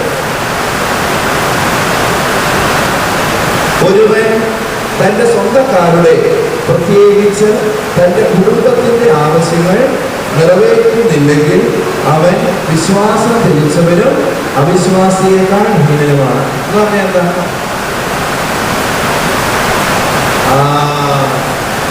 പ്രാർത്ഥിക്കാനാണെന്ന് രാവിലെ പോകുന്നുണ്ട്. വീട്ടിലുള്ളവർക്ക് കാലാഗ്രഹം വെച്ചിട്ടാണോ പോകുന്നേ? അമ്മായിമ്മയുടെ ഈ മഴയത്ത് ചുടുതോട് കിടക്കുമ്പോൾ ചൂടുവെള്ളം കിടത്തി കൊടുക്കാനോ അല്ലെങ്കിൽ എന്തൊരു പനി പിടിച്ച് കിടക്കുന്നെങ്കിൽ എനിക്ക് പ്രാർത്ഥിക്കാൻ പോകണമെന്ന് പറഞ്ഞ മനുഷ്യൻ നിങ്ങൾ വേണമെങ്കിൽ ചോളം പറഞ്ഞ ആരെങ്കിലും വന്നിട്ടുണ്ടോ? ഇല്ല. അത് വളരെ പ്രധാനപ്പെട്ടതാണ്. അതായത് പ്രാർത്ഥനയുടെ പേരിൽ ഒരുവന്റെ ജീവിത ദൗത്യങ്ങൾ അത് നടത്താൻ പാടില്ല, പ്രത്യേകിച്ച് കുടുംബസ്ഥർ. അതുകൊണ്ട് വചനം ശക്തമാണ്. ഒരുവൻ തന്റെ സ്വന്തക്കാരുടെയും പ്രത്യേകിച്ച് തന്റെ കുടുംബത്തിന്റെയും ആവശ്യങ്ങൾ നിറവേറ്റുന്നില്ലെങ്കിൽ അവൻ എന്റെ കൈകൊണ്ട് പ്രാർത്ഥനയിൽ നടപ്പാണ്. ഒരു പരിപാടി നോക്കുന്നില്ല. ചില ചേട്ടന്മാരുണ്ട്, പിന്നെ ബൈബിൾ കൊടുക്കുന്നതിന് പോകും, ഞാൻ പ്രസംഗിക്കുമെന്ന് പറയും. നിങ്ങളെല്ലാം ഉപയോഗിച്ച് ചില സഭയിലെ ആളുകൾ അവരങ്ങനെ പ്രസംഗിച്ചുകൊണ്ടേ ഇരിക്കും. പക്ഷേ ഭാര്യയുടെ കാര്യം, മക്കളുടെ കാര്യം, ആരും അവരെ പ്രസംഗിക്കുന്നില്ല. എന്നിട്ട് ഭാര്യ ഉള്ളതൊക്കെ പണിയാൻ പോയി നിന്ന് പിള്ളേരൊക്കെ പഠിപ്പിച്ച് ഉള്ളതൊക്കെ ആക്കിയില്ല. അങ്ങനെയുള്ളവൻ സ്വർഗത്തിൽ പോകുമെന്ന് വിചാരിച്ചാൽ അവനാണ് ലോകം കണ്ടൻ. കാരണം അവനെ പറ്റി പറയുന്നു, അവൻ വിശ്വാസം ത്യജിച്ചവനേക്കാളും അവിശ്വാസിയേക്കാളും ഹീനനാണ്. നരകത്തിൽ പോലും അവന് സ്ഥാനം കിട്ടുമെന്നാണ് വചനം പറയുക. അതുകൊണ്ട് പ്രാർത്ഥനയിൽ വളരുന്നതിനനുസരിച്ച് നമുക്ക് നമ്മുടെ കുടുംബത്തോടുള്ള സ്നേഹവും വർദ്ധിച്ചു വരണം. മറ്റൊരു സംഗതി, ജോഷുവ പ്രവാചകന്റെ പുസ്തകം 3-ാം അധ്യായം 5-ാം തിരുവാക്യം, എല്ലാവർക്കും അറിയാവുന്ന വാക്യം. ജോഷുവ 3:5, നിങ്ങളെ തന്നെ വിശുദ്ധീകരിക്കുവിൻ, നാളെ കർത്താവ് നിങ്ങളുടെ ഇടയിൽ അത്ഭുതം പ്രവർത്തിക്കും. അതായത് പലപ്പോഴും നമ്മുടെ മേഖലയിൽ ഈ പ്രാർത്ഥനാ കൂട്ടായ്മകളിൽ വരുന്നവർക്കും ഈ അഭിഷേക ശുശ്രൂഷകളിൽ എഴുതുന്നവർക്കും ഉള്ള ഒരു ചിന്തയാണ്, ഞാനെല്ലാം തികഞ്ഞവനാണ്, ഞാനെല്ലാം തികഞ്ഞവളാണ്. അതുകൊണ്ട് നമ്മൾ ഒരുക്കമില്ലാതെ ശുശ്രൂഷകൾക്ക് പോകും. ഒരുക്കം ഒട്ടും ഉണ്ടാവില്ല. ഇവിടുത്തെ പ്രസംഗം പറയാനായിട്ട് നമ്മൾ ഏൽപ്പിച്ചാൽ നമ്മൾ അന്നേരമായിരിക്കും ഞാൻ പ്രസംഗം പറഞ്ഞു എന്തെങ്കിലുമൊക്കെ കഥ പറഞ്ഞുകൊണ്ടിരിക്കും. അപ്പോൾ ആ പ്രിപ്പറേഷൻ, ഒരുക്കം നമുക്കുണ്ടായിരിക്കേണ്ടത് ആവശ്യമാണ്. ആ ഒരുക്കത്തിൻ്റെ ഒന്നാമത്തെ സ്റ്റെപ്പാണ് സ്വയമുള്ള വിശുദ്ധീകരണം. നമ്മൾ അനുദിനം പ്രാർത്ഥിച്ചൊരുങ്ങാത്തൊരു വ്യക്തിയാണെങ്കിൽ, നമ്മൾ കൂടെ കുമ്പസാരിക്കാത്തൊരു വ്യക്തിയാണെങ്കിൽ, നമ്മൾ പറയുന്നത് ആരെയും ഏശുകയില്ല. അവരെ പറ്റി പറഞ്ഞേ ഹല്ലേലൂയ, ഹല്ലേലൂയ. ഇപ്പൊ നിങ്ങൾ പോയി നിങ്ങൾ ഭർത്താവിനെ ഉപദേശിക്കുമ്പോൾ നീ ആരാ പറയാൻ ഭർത്താവ് തിരിച്ചു ചോദിക്കും, നമുക്ക് ഉത്തരവുണ്ട്. അതുകൊണ്ട് ഹൃദയത്തിലും ആത്മാവിലും ശരീരത്തിലും എപ്പോഴും അനുതാപം ഉണർത്തി നമ്മളെ തന്നെ ശുദ്ധീകരിക്കണം. ദൈവമേ ഞാൻ പാപി, ഞാൻ മഹാഭാവി. നമ്മൾ കുർബാന എഴുതുന്ന സമയത്ത് ഒക്കെ പ്രാർത്ഥിക്കുന്നതും വചനത്തിലുള്ളതുമായ ഒരു പ്രാർത്ഥനയാണ് എന്ത്? ഏശയ്യാ പ്രവചനം. ഏശയ്യാ 6:5 പ്രവാചകന്മാരിൽ മുഖ്യൻ എന്ന പേരുള്ള വ്യക്തിയാണ് ഏശയ്യാ പ്രവാചകനൊക്കെ. അദ്ദേഹം പറയുകയാണ്, എനിക്ക് ദുരിതം, ഞാൻ നശിച്ചു, ഞാൻ അസ്വസ്ഥമായിരിക്കുന്നു, ഞാൻ അശുദ്ധമായ അതിരങ്ങളുള്ളവരും അശുദ്ധമായ അതിരങ്ങളുടെ മധ്യേ വസിക്കുന്നവരുമാകുന്നു. കാരണം ദൈവത്തിന്റെ പരമപരിശുദ്ധമായ സിംഹാസനത്തിന് മുമ്പിൽ നിൽക്കാൻ എനിക്കൊരു യോഗ്യതയുമില്ല. I am unworthy. ഞാൻ എത്ര ഉന്നതനാണെങ്കിലും എത്ര ജോലിക്കാരനാണെങ്കിലും എൻ്റെ കീഴിൽ ഒത്തിരിയേറെ ജോലിക്കാർ എനിക്കുണ്ടെങ്കിലും എന്നെ സേവിക്കാൻ ആളുകളുണ്ടെങ്കിലും എനിക്ക് സമ്പാദ്യം ഉണ്ടെങ്കിലും സൗന്ദര്യമുണ്ട്, ആരോഗ്യമുണ്ട്, എന്തൊക്കെയാണ് എൻ്റെ മെറിറ്റ് എന്ന് ഞാൻ കരുതുന്നുണ്ടെങ്കിലും ദൈവത്തിന്റെ മുൻപിൽ സൂര്യൻ കത്തിജ്വലിക്കുന്ന സൂര്യന്റെ മുൻപിൽ ഒരു ചെറിയ തിരി കത്തുന്നതിന്റെ അത്ര പോലും വലിപ്പം എനിക്കില്ല. ആ ഒരു ബോധ്യമുള്ളത് കൊണ്ടാണ് ഏശയ്യാ പ്രവാചകൻ എളിമപ്പെട്ട് പ്രാർത്ഥിച്ചത്. നമ്മൾക്കും ഈ ഒരു എളിമയുടെ അവബോധം, താഴ്മയുടെ അവബോധം ഉണ്ടായിരിക്കും. അതുകൊണ്ട് തന്നെ നമ്മൾ നമ്മളെ തന്നെ ശുദ്ധീകരിക്കുവാനായിട്ട് ശ്രമിക്കുമ്പോൾ ദൈവം നമ്മുടെ ഇടയിൽ അത്ഭുതങ്ങൾ പ്രവർത്തിക്കും. മറ്റൊരു വചനം നമുക്ക് കാണാൻ സാധിക്കുന്നത്, അത് ഒത്തിരി ഉണ്ട്. ഏശയ്യായുടെ തന്നെ 5-ാം അധ്യായം 8 മുതൽ 30 വരെയുള്ള ഭാഗങ്ങളാണ്. 8 മുതൽ 30 വരെ. അധർമ്മികൾക്ക് ദുരിതം എന്നാണ് അതിന്റെ, പോയിട്ട് വായിച്ചാൽ മതി. എന്ന് പറഞ്ഞാല് ഈ ആത്മീയതയിൽ വളരുമ്പോൾ നമുക്കുണ്ടാകുന്ന ഒരു പ്രലോഭനമാണ്, എനിക്കെല്ലാം കിട്ടി, ഇനി ഒരിക്കലും വേണ്ട. അഭിഷേകം വരെ എനിക്കുണ്ട്, പ്രാർത്ഥന വരെ എനിക്കുണ്ട്, അപ്പോൾ ഇനി ആർക്കൊന്നും കിട്ടരുത്. അതുകൊണ്ട് തന്നെ നമുക്കുള്ള, ഞാൻ ആദ്യം നിങ്ങളോട് പറഞ്ഞല്ലോ, ദാനമായി നമുക്ക് ലഭിച്ചത് ദാനമായി കൊടുക്കാൻ നമ്മൾ വിമുഖത കാണിക്കും. അതുകൊണ്ട് പതിനോട് പറയുന്നുണ്ട്, മറ്റാർക്കും വസിക്കാൻ ഇടം കിട്ടാത്ത വിധം വീടോട് വീട് ചേർത്ത്, വയലോട് വയൽ ചേർത്ത് അതിന്റെ മധ്യത്തിൽ തനിച്ചു വസം, ഒരുത്തനെ അടുപ്പിക്കുകയില്ല, കോട്ട കെട്ടി ഇങ്ങനെ ഇത് എന്റെയാണ്, ഞാൻ ആർക്കും വിട്ടുകൊടുക്കില്ല, ഞാൻ ആർക്കും തരില്ല, ആരോടും പങ്കുവെക്കില്ല എന്ന് പറഞ്ഞ് ഞാൻ ഭയങ്കര ആത്മീയനാണ്, എല്ലാവരും എന്റെ അടുത്ത് വരണം, എല്ലാവരും എന്റെ കീഴെ നിൽക്കണം എന്നുള്ള ധാരണയിൽ മാറാൻ തുടങ്ങും. അത് വലിയൊരു ദുരന്തം നമ്മുടെ ജീവിതത്തിൽ കൊണ്ടുവരും. ദൈവം നമ്മെ വകവയ്ക്കുകയില്ല. ഹല്ലേലൂയ, ഹല്ലേലൂയ, യേശുവേ നന്ദി, യേശുവേ സ്തുതി. പിന്നീട് നമ്മളൊരു കാര്യം ഓർമ്മിക്കേണ്ടത്, ഈ സ്വാർത്ഥത നമ്മിൽ വന്നു കഴിഞ്ഞാൽ പലപ്പോഴും നമ്മൾ ആത്മീയമായി അന്ധരായി പോകും. അതുകൊണ്ട് ആത്മീയ അന്ധത ജീവിതത്തിൽ വന്നു കഴിഞ്ഞാൽ ശരിയാണോ തെറ്റാണോ ഞാൻ ചെയ്യുന്നത്, ഞാൻ ഇപ്പോഴും പരിശുദ്ധാത്മാവിനാൽ തന്നെയാണോ നയിക്കപ്പെടുന്നത് എന്നുള്ളതിനെ കുറിച്ചുള്ള തിരിച്ചറിവ് നമുക്ക് നഷ്ടമാവും. അതുകൊണ്ട് ഹോസിയ പ്രവാചകൻ പറയുന്നുണ്ട്, അജ്ഞത മൂലം ഈ ജനത നശിക്കും. നമുക്ക് പോലും അറിയാൻ മേല ഞാൻ ശരിക്കും പ്രാർത്ഥിക്കുന്നുണ്ടോ, നമ്മളത് ധരിക്കുകയാണ് ഞാൻ പ്രാർത്ഥിക്കുന്നുണ്ടെന്ന്, നമ്മളങ്ങ് വിചാരിക്കുകയാണ് ഞാൻ നല്ലവണ്ണം കുമ്പസാരിക്കുന്നുണ്ടെന്ന്, നമ്മളങ്ങ് ധരിക്കുകയാണ് ഞാൻ എല്ലാ ദിവസവും വചനമായിരുന്നുള്ളത്. പക്ഷേ യഥാർത്ഥത്തിൽ അതിന്റെ ആഴം അർത്ഥമൊന്ന് മനസ്സിലാക്കിയിട്ടോ ആഗ്രഹത്തോടു കൂടി ഒന്നും ആയിരിക്കില്ല നമ്മൾ ചെയ്യുക. എല്ലാം ഇങ്ങനെ മെക്കാനിക്കലായി മാറും. ഇപ്പൊ ചിലത് കുമ്പസാരിക്കാൻ വരുമ്പോൾ നമുക്കറിയാം, കുമ്പസാരിച്ചിട്ട് ഒരാഴ്ചയായി, എന്നിട്ടോ ഇത് ചെയ്തു അത് ചെയ്തു അങ്ങനെ ചെയ്തു, കഴിഞ്ഞു, തീർന്നു. അടുത്ത ആഴ്ച വരും, കുമ്പസാരിച്ചിട്ട് ഒരാഴ്ചയായി, ഇത് ചെയ്തു അത് ചെയ്തു മറ്റേ ചെയ്തു, കഴിഞ്ഞു. ഇതിങ്ങനെ യാന്ത്രികമായി നടന്നുകൊണ്ടിരിക്കുകയാണ്. അപ്പോൾ ഇത്രയും ചെയ്താൽ മതി, ആ ചെയ്യുന്നതിനാൽ തന്നെ സംഗതി രക്ഷപ്പെടും എന്നുള്ളൊരു ധാരണ നമുക്കില്ല. ഇത്രയും ചെയ്താൽ മതി, ഇത് ഇന്നതിനടുത്ത് ചെയ്താൽ മതി, ആ ചെയ്തിനാൽ തന്നെ രക്ഷപ്പെടും എന്നൊരു ധാരണ ക്രിസ്ത്യാനികൾക്കില്ല. ചെയ്യേണ്ടതുപോലെ ചെയ്യുമ്പോഴാണ് അതിന് ഫലദായകത്വം ഉണ്ടാകേണ്ടത്. അതുകൊണ്ട് നമ്മൾ ആത്മീയമായി വളരുന്നു എന്ന് പറയുമ്പോഴും നമ്മളെ തെറ്റിദ്ധരിപ്പിക്കാൻ പിശാച് നീ പക്കയാണ്, നീ പെർഫെക്റ്റ് ആണ്. അതുകൊണ്ട് നമ്മൾ നിരന്തരം അനുതാപത്തോടു കൂടെ ആത്മശോധന നടത്താൻ സാധിക്കും. നമ്മൾ സാംസൺ എന്ന് പറയുന്ന വ്യക്തിയെ പറ്റി കാണുന്നുണ്ട്. സാംസൺ എന്താണ് സംഭവിച്ചത്? ന്യായാധിപന്റെ പുസ്തകം 16-ാം അധ്യായം 20-ാം തിരുവാക്യം. ന്യായാധിപർ 16:20. അത് പ്രകാരമായിരുന്നു, കർത്താവിന്റെ ആത്മാവ് തന്നെ വിട്ടുപോയ കാര്യം സാംസൺ അറിഞ്ഞില്ല. സാംസനെ പോലെ ശക്തിമാനും ബുദ്ധിമാനും സൗന്ദര്യമുള്ളവനും മനോഹരനും ഒക്കെ ആയിട്ടുള്ള ഒരുവൻ പോലും അവൻ ഉണ്ടായിരുന്നില്ല. അവൻ നാസിർ വൃതക്കാരനായിരുന്നു. ഒറ്റയിടിക്ക് 10,000 കണക്കിന് പൊക്കമുള്ള കെട്ടിടങ്ങളൊക്കെ അവൻ തകർത്തിടാൻ പാകത്ത അത്രയ്ക്ക് കായികക്ഷമത അവനുണ്ടായിരുന്നു. സുന്ദരൻ, കടഞ്ഞെടുത്ത ശരീരം, ആരോഗ്യമുള്ള. അങ്ങനെയുള്ള സാംസന് ദൈവം കുറെ കണ്ടീഷൻസ് വെച്ചു. നീ വീഞ്ഞു കുടിക്കരുത്, ഉന്മത്തനാകരുത്, സ്ത്രീകളുമായി നീ വേഴ്ചയിൽ ഏർപ്പെടരുത്. സിമ്പിളായിട്ട് പറഞ്ഞിട്ടുണ്ടെങ്കിൽ അവനൊരു, ഇന്നത്തെ കാലഘട്ടത്തിൽ പറഞ്ഞാൽ ഒരു താമസ മുനി അതുപോലെയായിരുന്നു അന്നത്തെ കാലത്ത്. അതുകൊണ്ട് ചില നിയമങ്ങൾ വെച്ചു. ആ നിയമങ്ങളുടെ അടിസ്ഥാനത്തിൽ അവനത് പാലിച്ചാൽ അവന്റെ മേൽ അഭിഷേകം കൊള്ളുമെന്ന് ദൈവം പറഞ്ഞു. അവൻ ആദ്യ കാലങ്ങളിൽ അങ്ങനെ ചെയ്തു വന്നപ്പോൾ അവനിലൂടെ ഒത്തിരി അത്ഭുതങ്ങളുടെ ആളുകൾ ഉണ്ടായി. അവന് റെപ്യൂട്ടേഷൻ വർദ്ധിപ്പിച്ചു. അവൻ ഫേമസ് ആകാൻ തുടങ്ങി. അവൻ ഒത്തിരി ആരാധകന്മാരും ആരാധികമാരും ഉണ്ടാകാൻ തുടങ്ങി. ക്രമേണ അവനിലേക്ക് പല ചിതലുകൾ അയക്കാൻ തുടങ്ങി. മദ്യപാനം, അതുപോലുള്ള ആസക്തികൾ, വ്യഭിചാരം, ഇങ്ങനെ നിരന്തരം ചെയ്യാൻ തുടങ്ങി. അങ്ങനെ ഒരു ദിവസം വ്യഭിചാരം ചെയ്തപ്പോൾ ഒരു ദുഷ്ടയായ സ്ത്രീ അവൻ പോലും അറിയാതെ അവന്റെ ശക്തിയുടെ കേന്ദ്രമായിരുന്ന അവന്റെ മുടി ഛേദിച്ചു തുടങ്ങി.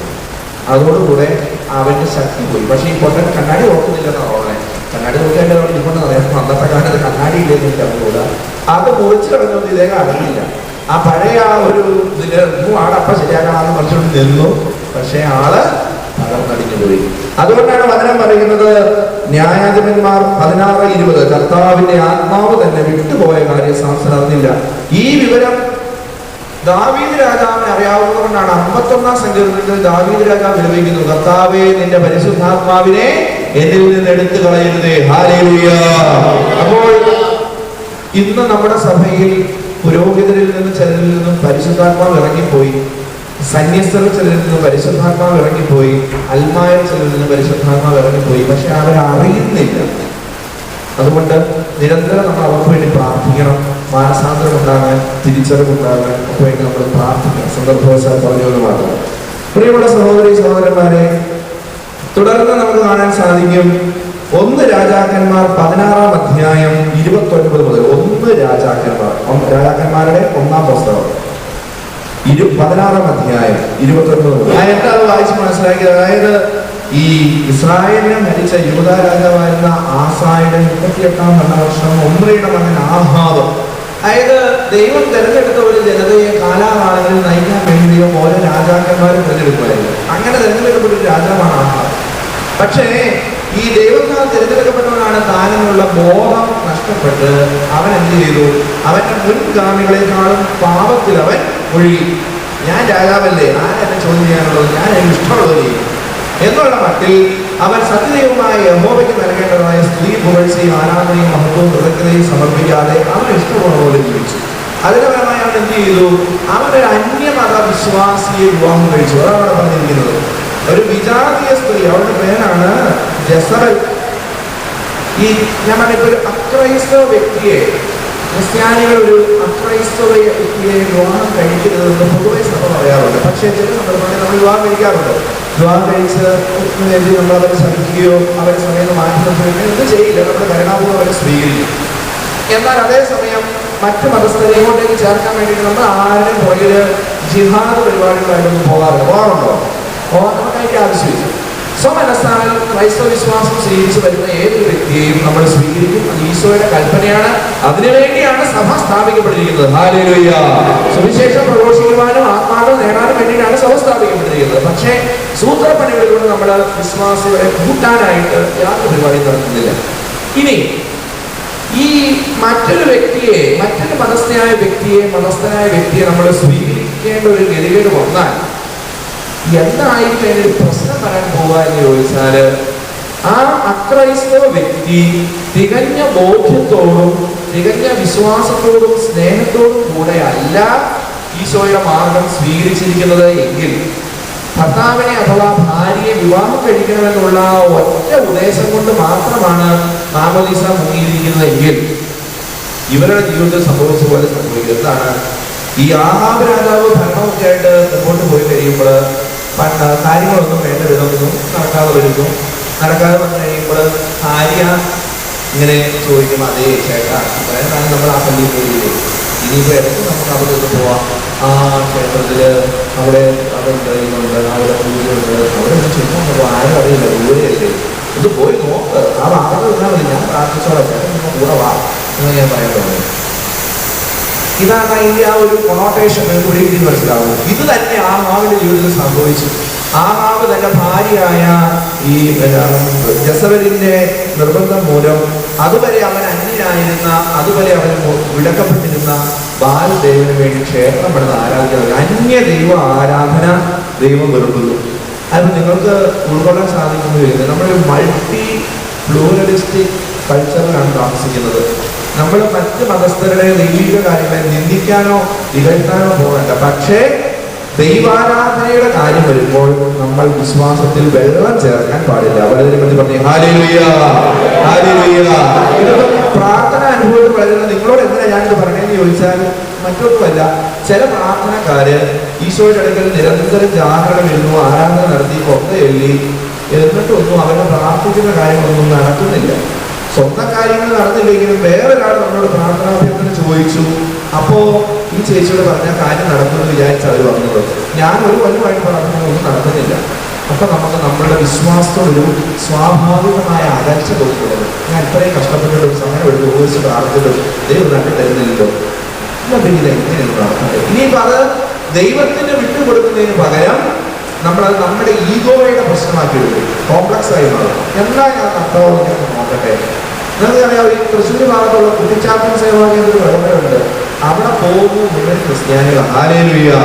അത് വലിയ വലിയ കുടുംബങ്ങളിലുള്ള ക്രിസ്ത്യാനികളാണ് അവിടെ കൂടുതലും പോകുന്നത്, ചാത്തൻ സേവ എന്ന് പറയുന്നത്. ഞാൻ അവരുടെ ഹൈന്ദവരുടെ ആചാരം അനുസരിച്ച് അവരവിടെ പൊയ്ക്കോട്ടെ, അവർ പ്രാർത്ഥിച്ചോട്ടെ, അവർക്ക് അത് വിശ്വാസമാണ്, അവർ ചെയ്തോട്ടെ, നമ്മൾ അതിന് ഇകഴ്ത്തല്ല. പക്ഷേ കർത്താവിന്റെ തിരുരക്താൽ വിലയ്ക്ക് വാങ്ങപ്പെട്ട ഒരു ക്രൈസ്തവന് ചേരുന്ന പ്രവൃത്തിയായിട്ട് അത് നമ്മൾ കാണാൻ പാടില്ല. അല്ലെങ്കിൽ ഏതെങ്കിലും മുസ്ലിയാർ അവിടെ എന്തെങ്കിലും ഉണ്ടോ, ഓതി തരും, അങ്ങോട്ട് പോകുമോ, എന്നാൽ ഇരിപ്പതാ ചെന്ന് നോക്കി. അങ്ങനെ കാര്യസാധ്യത്തിന് വേണ്ടി, സ്വന്തം റെപ്യൂട്ടേഷന് വേണ്ടി, ഫേമസ് ആകാൻ വേണ്ടി ആത്മീയ മേഖലയിൽ നിലനിൽക്കുന്ന പലരും ഇങ്ങനെ സൂത്രപ്പണികൾക്ക് പോകാറുണ്ട്. ഇതുപോലെ ഒരു സൂത്രപ്പണിക്കാണ് ആഹാബ് രാജാവ് തയ്യാറായത്. ആരും അറിയാതെ ഭാര്യയുടെ അന്യദേവനെ, ബാലദേവനെ ആരാധിച്ചു. അതിന്റെ ഫലം എന്തായിരുന്നെന്ന് നമ്മൾ വായിച്ചു.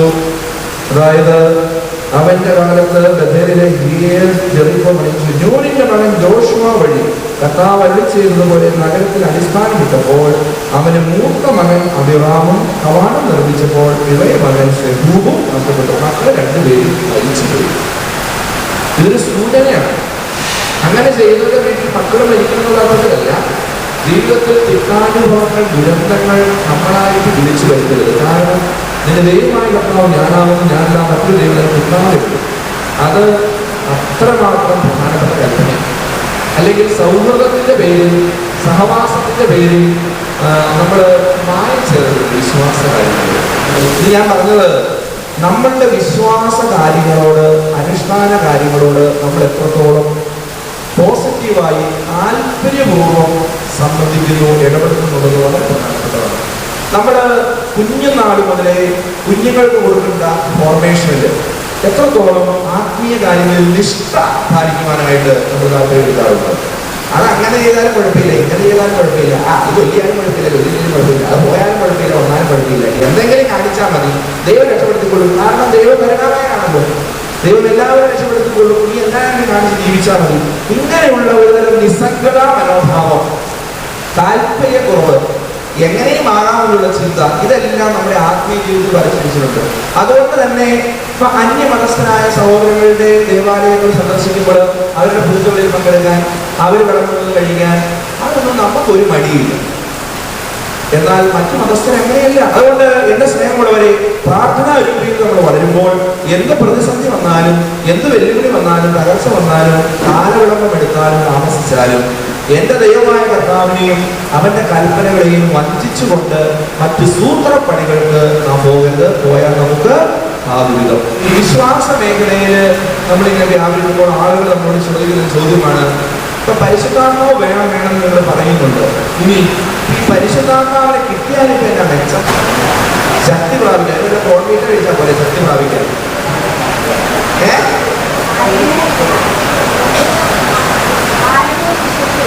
വിശുദ്ധരായി ജീവിക്കാനായിട്ട് സാധിക്കും. പിന്നെ ശരിയാ പറഞ്ഞത്, പിന്നെ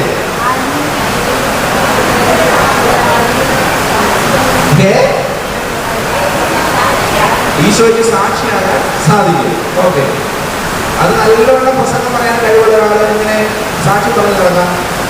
ചില ആളുകളുണ്ട് സാക്ഷ്യം പറയാൻ പോയി പൈസ മേടിക്കുന്നവര്. വലിയ വലിയ കൺവെൻഷനുകളിലൊക്കെ സാക്ഷ്യം പറയാനാണെന്നുള്ളത് ഭയങ്കര ഇടിയ. അതിങ്ങനെ പറയും, അതിന് പോരുമ്പോൾ അവർ മേടിച്ചോണ്ടാ പോലും. അതൊരു ശരിയായ സാക്ഷ്യ ദർശനാണോ? നിങ്ങൾ അശ്വസ്ഥം പറയുന്നത് സംഭവിക്കുന്നതാണ്. എല്ലാ ധ്യാനങ്ങളിലും എല്ലാ ശരീരങ്ങളിലും അപ്പൊ അതൊന്നും അല്ല സാക്ഷ്യപ്പെടുന്നത്. ചേച്ചി പറഞ്ഞ ശരിയാണ്, ഈശോയ്ക്ക് സാക്ഷിയായി ജീവിക്കാൻ സാധിക്കും. പിന്നെയോ പരിശാത്മാവിന്റെ ഫലങ്ങളോട് ചേർന്ന് വളരെ ഇതൊക്കെ ദൈവശാസ്ത്രപരമായ ഉത്തരങ്ങളാണ്. ആത്മീയത വളർന്നവരും ഒക്കെ ദൈവശാസ്ത്രപരമായ ഉത്തരങ്ങളാണ്. ഇതെല്ലാം സൂപ്പറാണ്. സിമ്പിളായിട്ട് പറഞ്ഞാൽ പഴയ നിയമം പാലിക്കാനാണോ പുതിയ നിയമം പാലിക്കാനാണോ എളുപ്പം? ഏതാ? പഴയ നിയമമാണോ പുതിയ നിയമം? ഏതാ എളുപ്പം? ഏതാണ്? പഴയ നിയമമാണ് പുതിയ നിയമം. പഴയ നിയമമാണ് എളുപ്പമുള്ളവരെ യോഗ്യം, വളരെ കുറച്ച്. പുതിയ നിയമമാണോ എളുപ്പമുള്ളവരെ യോഗ്യം? രണ്ട് സുഖമാണോ? എളുപ്പമല്ല. അപ്പൊ ഇവിടെ വ്യത്യസ്തങ്ങൾ അഭിപ്രായം പറഞ്ഞു. എന്നാലും കൂടുതൽ ആൾക്കാർ പറഞ്ഞു പുതിയ നിയമം അനുസരിക്കാൻ വളരെ എളുപ്പമാണ്. കാരണം നമ്മൾ ഉണ്ടായ കാലം മുതലേ പറയുന്നു ഈശോ സ്നേഹമാണോ സ്നേഹം ഈശോയാണോ, ഈശോ സ്നേഹമാണോ സ്നേഹം ഈശോയാണോ, ഈശോ എങ്ങനെയാണോ അല്ലേ? സോ മൈ ഫ്രണ്ട്സ്, പുതിയ നിയമം അനുസരിക്കാനായിട്ട് ഭയങ്കര പാടാണ്. പഴയ നിയമത്തിനാണെങ്കിൽ നിന്റെ വലത്ത് കാരണം അടിച്ചാൽ അവരുടെ കാരണം അടിച്ചു പൊട്ടിക്കാം. നമ്മളിവിടെ അടിച്ചാൽ ഇത് അടിച്ചിട്ട് പോകാൻ നമ്മൾ കാണിച്ചു കൊടുക്കും. നിന്റെ 10,000 രൂപ കടം മേടിച്ചിട്ട് പോയാൽ കാരണം സമയത്ത് വന്നില്ലെങ്കിൽ അവരുടെ ഇത് പിടിച്ച് പൈസ മേടിക്കണം. ഇതിപ്പോ തിരിച്ചു കിട്ടുമെന്ന് പ്രതീക്ഷിച്ചതൊന്നും കൊടുക്കരുത്. 1 മൈൽ ദൂരം നടക്കുന്നതിന്റെ കൂടെ 2 മൈൽ ദൂരം. ഉടുപ്പ് ചോദിക്കുന്നതിനോട് ഇട്ടേക്കത്തോ മാത്രം പോരാതെ പിന്നെ വേറെ വല്ല വിൽക്കുന്നുണ്ട് അതുകൂടെ അയച്ചു കൊടുക്കണം എന്നാണ് പറയുന്നത്. സോ ഇതൊക്കെ പൊട്ടത്തരമാണ്. ഇതെങ്ങനെ സാധിക്കും? ആദ്യകാലങ്ങളിലെ ശിഷ്യന്മാർക്കും സംശയം ഉണ്ടായിരുന്നു. അതുകൊണ്ട് തന്നെയാണ് ഈശോ പറഞ്ഞത്, ഞാൻ എൻ്റെ പിതാവിൽ നിന്നും സഹായകനായ പരിശുദ്ധാത്മാവിനെ നിങ്ങൾക്ക് അയച്ചു തരും. അവൻ വന്നു കഴിയുമ്പോൾ അവൻ നിങ്ങളെ പുതിയ കാര്യങ്ങൾ പഠിപ്പിക്കുകയും ഞാൻ നിങ്ങളോട് പറഞ്ഞിട്ടുള്ളത് നിങ്ങളെ അനുസ്മരിപ്പിക്കുകയും ചെയ്യും. ഹല്ലേലൂയ. അപ്പോൾ പരിശുദ്ധാത്മാവ് വന്നു കഴിഞ്ഞാൽ രണ്ട് ഗുണമാണ്. ഒന്ന്, he will guide us through new convictions. പുതിയ ബോധ്യങ്ങളിലൂടെ അവൻ നമ്മെ നയിക്കും. രണ്ട്, he will remind us many things which Jesus has spoken to us before. നമ്മളോട് ഈശോ പണ്ട് പറഞ്ഞിട്ടുള്ളതായ പല കാര്യങ്ങളും നമ്മെ കൂടെ ഇങ്ങനെ അനുസ്മരിപ്പിക്കും. അപ്പൊ പുതിയത് പഠിപ്പിക്കുകയും പഴയത് അനുസ്മരിപ്പിക്കുകയും ചെയ്യും. എന്ന് പറഞ്ഞാൽ ഈശോ പറഞ്ഞിട്ടുള്ളതും അനുസ്മരിപ്പിക്കുന്നതുമായ കാര്യമാണ് എഴുതപ്പെട്ടിരിക്കുന്ന ഈ വേദപുസ്തകം, ഈ വചനം. ഇത് കീറാമുക്തിയാണ് നമ്മൾ ധരിക്കുന്നുണ്ടെങ്കിൽ ഈ വചനം വായിക്കാനും ഈ വചനം കൈമാറി ചെയ്യാനും ഈ വചനം പറയുവാനും ഈ വചനം ജീവിക്കുവാനും ഒരു സാധിക്കുന്നത് അവൻ PhD എടുക്കുമല്ല, മറിച്ച് അവനിൽ പരിശുദ്ധാത്മാവ് നിറഞ്ഞു കഴിയുമ്പോഴാണ്. നമ്മളിൽ പരിശുദ്ധാത്മാവ് നിറഞ്ഞു കഴിയുന്നുണ്ടെങ്കിൽ ഈ വചനം നമുക്കൊരു ലഹരിയായി മാറും. ഇതെല്ലാം ദിവസവും നമ്മൾ സെക്രട്ടറിയായി കഴിക്കണമെന്നൊക്കെ വായിക്കും. ചിലരൊക്കെ ബൈബിൾ എടുത്തുണ്ടെങ്കിൽ മുഴുവൻ കുത്തി വരച്ച് അവിടെ പോയി ഇവിടെ പോയിട്ട് നമ്മൾ കാണുന്ന ഒരു വൃത്തിയില്ലല്ലോ. പക്ഷേ ആ ബൈബിൾ കാണുമ്പോൾ നമ്മൾ എന്താ മനസ്സിലാക്കേണ്ടത്? അവന് അത്രമാത്രം അതിനോട് സ്നേഹമുണ്ട്. ഹല്ലേലൂയ. അതുകൊണ്ട് നിങ്ങളുടെ സ്റ്റഡി ബൈബിള് നിങ്ങൾ ശരിക്കും കുത്തി വരയ്ക്കണമെന്നല്ല, നിങ്ങളത് ശരിക്കും വായിച്ച് മനഃപാഠമാണ്. നിങ്ങൾക്ക് കിട്ടുന്ന കൺവിക്ഷൻസ്, ബോധ്യങ്ങൾ, അതൊക്കെ കുഞ്ഞിനായിട്ടൊന്ന് പെൻസിൽ കൊണ്ട് കുത്തി വരയ്ക്കരുത് കേട്ടോ. പെൻസിൽ കൊണ്ടൊന്ന് മാർക്ക് ചെയ്യുന്നത് നല്ലത്. പിന്നീട് നിങ്ങളുടെ അവസരത്തിൽ അത് വായിക്കുമ്പോൾ നിങ്ങൾക്ക് പെട്ടെന്ന് കണക്ട് ചെയ്യാനായിട്ട് സാധിക്കും. ഹല്ലേലൂയ. അപ്പൊ ഈ വചനം വെറുതെ വായിച്ചാൽ പോരാ, ഈ അസാധ്യമെന്ന് കരുതുന്ന കാര്യങ്ങൾ. ഇപ്പൊ നമ്മുടെ രൂപയിൽ തന്നെയുള്ളൊരു ഡോക്ടർ, ആ ഡോക്ടർ എന്നോട് വലിയ തൊഴിലുള്ള ഒരു ഹോസ്പിറ്റലിൽ വർക്ക് ചെയ്ത ഡോക്ടറാണ്. ഒരു ആത്മീയ മേഖലയിൽ ഡോക്ടറാണ്. പേര് പറയുന്നില്ല, അതേപോലെ പറയാൻ ആഗ്രഹിക്കുന്നില്ല. ആ ഡോക്ടർ എന്നോട് പറഞ്ഞാൽ, അതായത് സാപത്ത് ആചരണം വളരെ നിഷ്ഠയാണ് ആ ഡോക്ടറിന്. ആ ഡോക്ടറിന് ഇഷ്ടംപോലെ സ്വാധീനവും ബന്ധുക്കളും സ്വന്തക്കാരും പ്രതാപവും ഒക്കെ ഉള്ളതാണ്. ഒത്തിരി ഫാമിലി മെമ്പേഴ്സിൻ്റെയും ഫ്രണ്ട്സിൻ്റെയും ഒക്കെ പ്രോഗ്രാമുകൾ, അല്ലെങ്കിൽ മറ്റ് ഡോക്ടർമാരുടെ ഒക്കെ പ്രോഗ്രാമുകൾ വീട്ടിലും അല്ലാതൊക്കെ ആയിട്ട് എല്ലാം കൂടെ വെക്കുന്നത് സൺഡേ ആണ്. അപ്പം സ്വന്തം അനിയത്തിയുടെ മക്കളുടെ കല്യാണമാണെങ്കിൽ പോലും ഞായറാഴ്ച ദിവസം ഒരു ഫംഗ്ഷൻ ആരെങ്കിലും ഇൻവൈറ്റ് ചെയ്താൽ ആ ഡോക്ടർ പോകുമ്പോൾ അതിന് പോവില്ല. ഇതെന്ത് കഷ്ടമാണ് ഇങ്ങനെയൊക്കെ പറയുന്നത് നിങ്ങൾ മനസ്സിലായിരിക്കും. പക്ഷെ പോവില്ല. കാരണം കർത്താവിൻ്റെ ദിവസം പരിശുദ്ധമായി ആചരിക്കുന്ന ദൈവ കൽപ്പനയാണ്. കർത്താവിൻ്റെ ദിവസം പരിശുദ്ധമായി ആചരിക്കുക, ആ ദിവസം വിലക്കപ്പെട്ട വിലകൾ ചെയ്യുക. അതായത് ദൈവാരാധന ഒഴികെ, കുടുംബത്തോട് ഒരുമിച്ചിട്ടുള്ള പ്രാർത്ഥന ഒഴികെ, ജീവകാരുണ്യ പ്രവർത്തനങ്ങൾ ഒഴികെ ഞായറാഴ്ച മറ്റ് ഉല്ലാസങ്ങളിലോ സ്വീകരണങ്ങളിലോ പങ്കെടുക്കാൻ പാടില്ലാത്തുള്ളതാണ്. അത് നിഷ്ഠാപരമായി കൃത്യനിഷ്ഠവരായി അനുസ്മരിക്കുകയും അനുഷ്ഠിക്കുകയും ചെയ്യുന്ന വ്യക്തിയാണ്. അതുകൊണ്ട് അദ്ദേഹത്തിന് ഒത്തിരി ആത്മീയ ഉന്നമനം ഉണ്ടാകുന്നുണ്ട്. എനിക്കറിയാൻ വ്യക്തിപരമായിട്ട് ഇത് ഇപ്പം നിങ്ങളോട് ഇങ്ങനെ ആരുടെ ബോധ്യപ്പെടുന്നത് നമ്മളല്ല, ഞാൻ പറയുന്നത് ഇന്നത്തെ കാലത്തും അങ്ങനെ ജീവിക്കുന്ന വ്യക്തികളുണ്ട്. അപ്പോൾ ജടിക ഭാഷകളുടെ മേഖലകളിൽ ചില യുവജനങ്ങളെ സംസാരിക്കുമ്പോൾ ചില പാപങ്ങളെ പറ്റി ഇവർ പറയാതിരിക്കും. നമ്മൾ ചോദിക്കും, ഇന്ന മേഖലകളിൽ എന്തെങ്കിലും വീഴ്ചകൾ വന്നുപോയിട്ടുണ്ട്. അപ്പം ആ നിഷ്കളങ്കരായ കുട്ടികൾക്ക് അങ്ങനെ ഒരു സംഭവം പോലും ഒന്നും അറിയാനില്ല. അങ്ങനത്തെ വിശുദ്ധരായിട്ടുള്ള കുട്ടികൾ നമ്മുടെ സമൂഹം, നമ്മൾ കുറേ പൊതുവെ യുവാക്കളും യുവതികളെല്ലാം ക്ലാസ്സിലാണ്, കുറേ പേര് അങ്ങനെയുണ്ട്. പക്ഷേ അതിവിശുദ്ധരായി ജീവിക്കുന്ന യുവതി യുവാക്കന്മാര് നമ്മുടെ ഈ സമൂഹത്തിൽ വളരെ പറഞ്ഞേ ഹല്ലേലൂയ, ഹല്ലേലൂയ. ഒരു നിമിഷം നമ്മുടെ മക്കളെയും കൊച്ചുമക്കളെയും സമർപ്പിച്ചുകൊണ്ട് മക്കൾക്ക് ജീവിത വിശുദ്ധി കൊടുക്കണമെന്ന് ആഗ്രഹിച്ചൊന്ന് സ്തുതിച്ച് പ്രിയമുള്ള സഹോദരി സഹോദരന്മാരിപ്പോൾ കർത്താവിന്റെ കൽപ്പനകളനുസരിച്ച് ജീവിക്കുവാൻ നമ്മെ ശക്തിപ്പെടുത്തുന്നത് പരിശുദ്ധാത്മാവാണ്. മറ്റൊരു സംഗതി, ഈ പരിശുദ്ധാത്മാവിനെ നമ്മൾ ഇംഗ്ലീഷിൽ വിളിക്കുന്നത് ഹോളി സ്പിരിറ്റ് എന്നാണ്. അതായത് പരിശുദ്ധമായ ആത്മാവ്. അതുകൊണ്ട് പരിശുദ്ധമായ ഒരു ആത്മാവ് നമ്മൾ വന്നു കഴിഞ്ഞാൽ നമ്മിൽ സ്വാഭാവികമായി വരേണ്ട ഒരു നന്മയാണ് നിങ്ങൾ പറയുന്നത് പരിശുദ്ധി, അല്ലേ? പരിശുദ്ധരായ പരിശുദ്ധരായ ഒരാൾക്ക് കാണാൻ സാധിക്കില്ല. കൂടെ കൂടെ പാപത്തിൽ വീണു പോകുന്നുവെങ്കിൽ നമ്മുടെ പരിശുദ്ധാത്മാവ് വേണ്ടവണ്ണം നിറയുന്നില്ല, അല്ലെങ്കിൽ ഒന്ന് പരിശുദ്ധാത്മാവിനെ നമ്മൾ ഉജ്ജ്വലിപ്പിക്കുന്നു. അതുകൊണ്ട് നിങ്ങളുടെ സ്വർഗസ്ഥനായ പിതാവ് പരിശുദ്ധരായിരിക്കുന്നത് പോലെ നിങ്ങളും പരിശുദ്ധരായിരിക്കുവിൻ.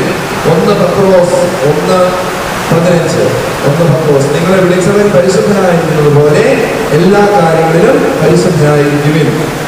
വിശുദ്ധി പ്രാപിക്കാൻ വേണ്ടി പ്രിയമുള്ളവരെ നമ്മൾ ഈ പരിശുദ്ധാത്മാവിന് വേണ്ടി അഭിഷേകത്തിന് വേണ്ടി പ്രാർത്ഥിക്കണം. വചനം വായിക്കാനും വചനം ജീവിക്കുവാനും വേണ്ടി പരിശുദ്ധാത്മാവിനെ വിളിച്ച് പ്രാർത്ഥിക്കണം. വീണ്ടും ഉൽപ്പത്തി പുസ്തകം 1-ാം അധ്യായം 2-ാം തിരുവാക്യം, അതായത് ദൈവത്തിന്റെ ചൈതന്യം, ഏറ്റവും ആദ്യ ചാപ്റ്ററാണ്. ദൈവത്തിന്റെ ചൈതന്യത്തെ പറ്റിയാണ് പറയുന്നത്. ഉൽപ്പത്തി 1:2. ദൈവത്തിന്റെ ചൈതന്യം വെള്ളത്തിന് മീതെ ചലിച്ചുകൊണ്ടിരുന്നു. ദൈവത്തിന്റെ ചൈതന്യം എന്നുള്ളത് ഹീബ്രുവിലാണ് ഇത് എഴുതപ്പെട്ടിരിക്കുന്നത്. ഈ ചൈതന്യം എന്നുള്ള വാക്ക് ഉപയോഗിച്ചിരിക്കുന്ന വാക്ക് ഈ ആത്മാവിന്റെ തത്തുല്യമായ വാക്കാണ്. അപ്പൊ ദൈവത്തിന്റെ ചൈതന്യം ചലിച്ചുകൊണ്ടിരിക്കുന്നു എന്ന് പറഞ്ഞാൽ, വെള്ളത്തിന് മേലെ ചലിച്ചുകൊണ്ടിരിക്കുന്നു എന്ന് പറഞ്ഞാൽ, യഥാർത്ഥത്തിൽ അവിടെ ഇറങ്ങി വസിച്ചത് ആരാണ്? പരിശുദ്ധാത്മാവാണ്. അങ്ങനെ വെള്ളത്തിന്റെ ചൈതന്യം വെള്ളത്തിന് മേലെ ചലിച്ചതിന്റെ ഫലമായിട്ടാണ് ഈ ഉണ്ടാവട്ടെ എന്നുള്ള ദൈവത്തിന്റെ വചനം ഫലമണിഞ്ഞ് അവിടെ ഓരോ സൃഷ്ടികളും ഓരോ ദിവസവും ഇങ്ങനെ പ്രത്യക്ഷമാകാറുണ്ട്.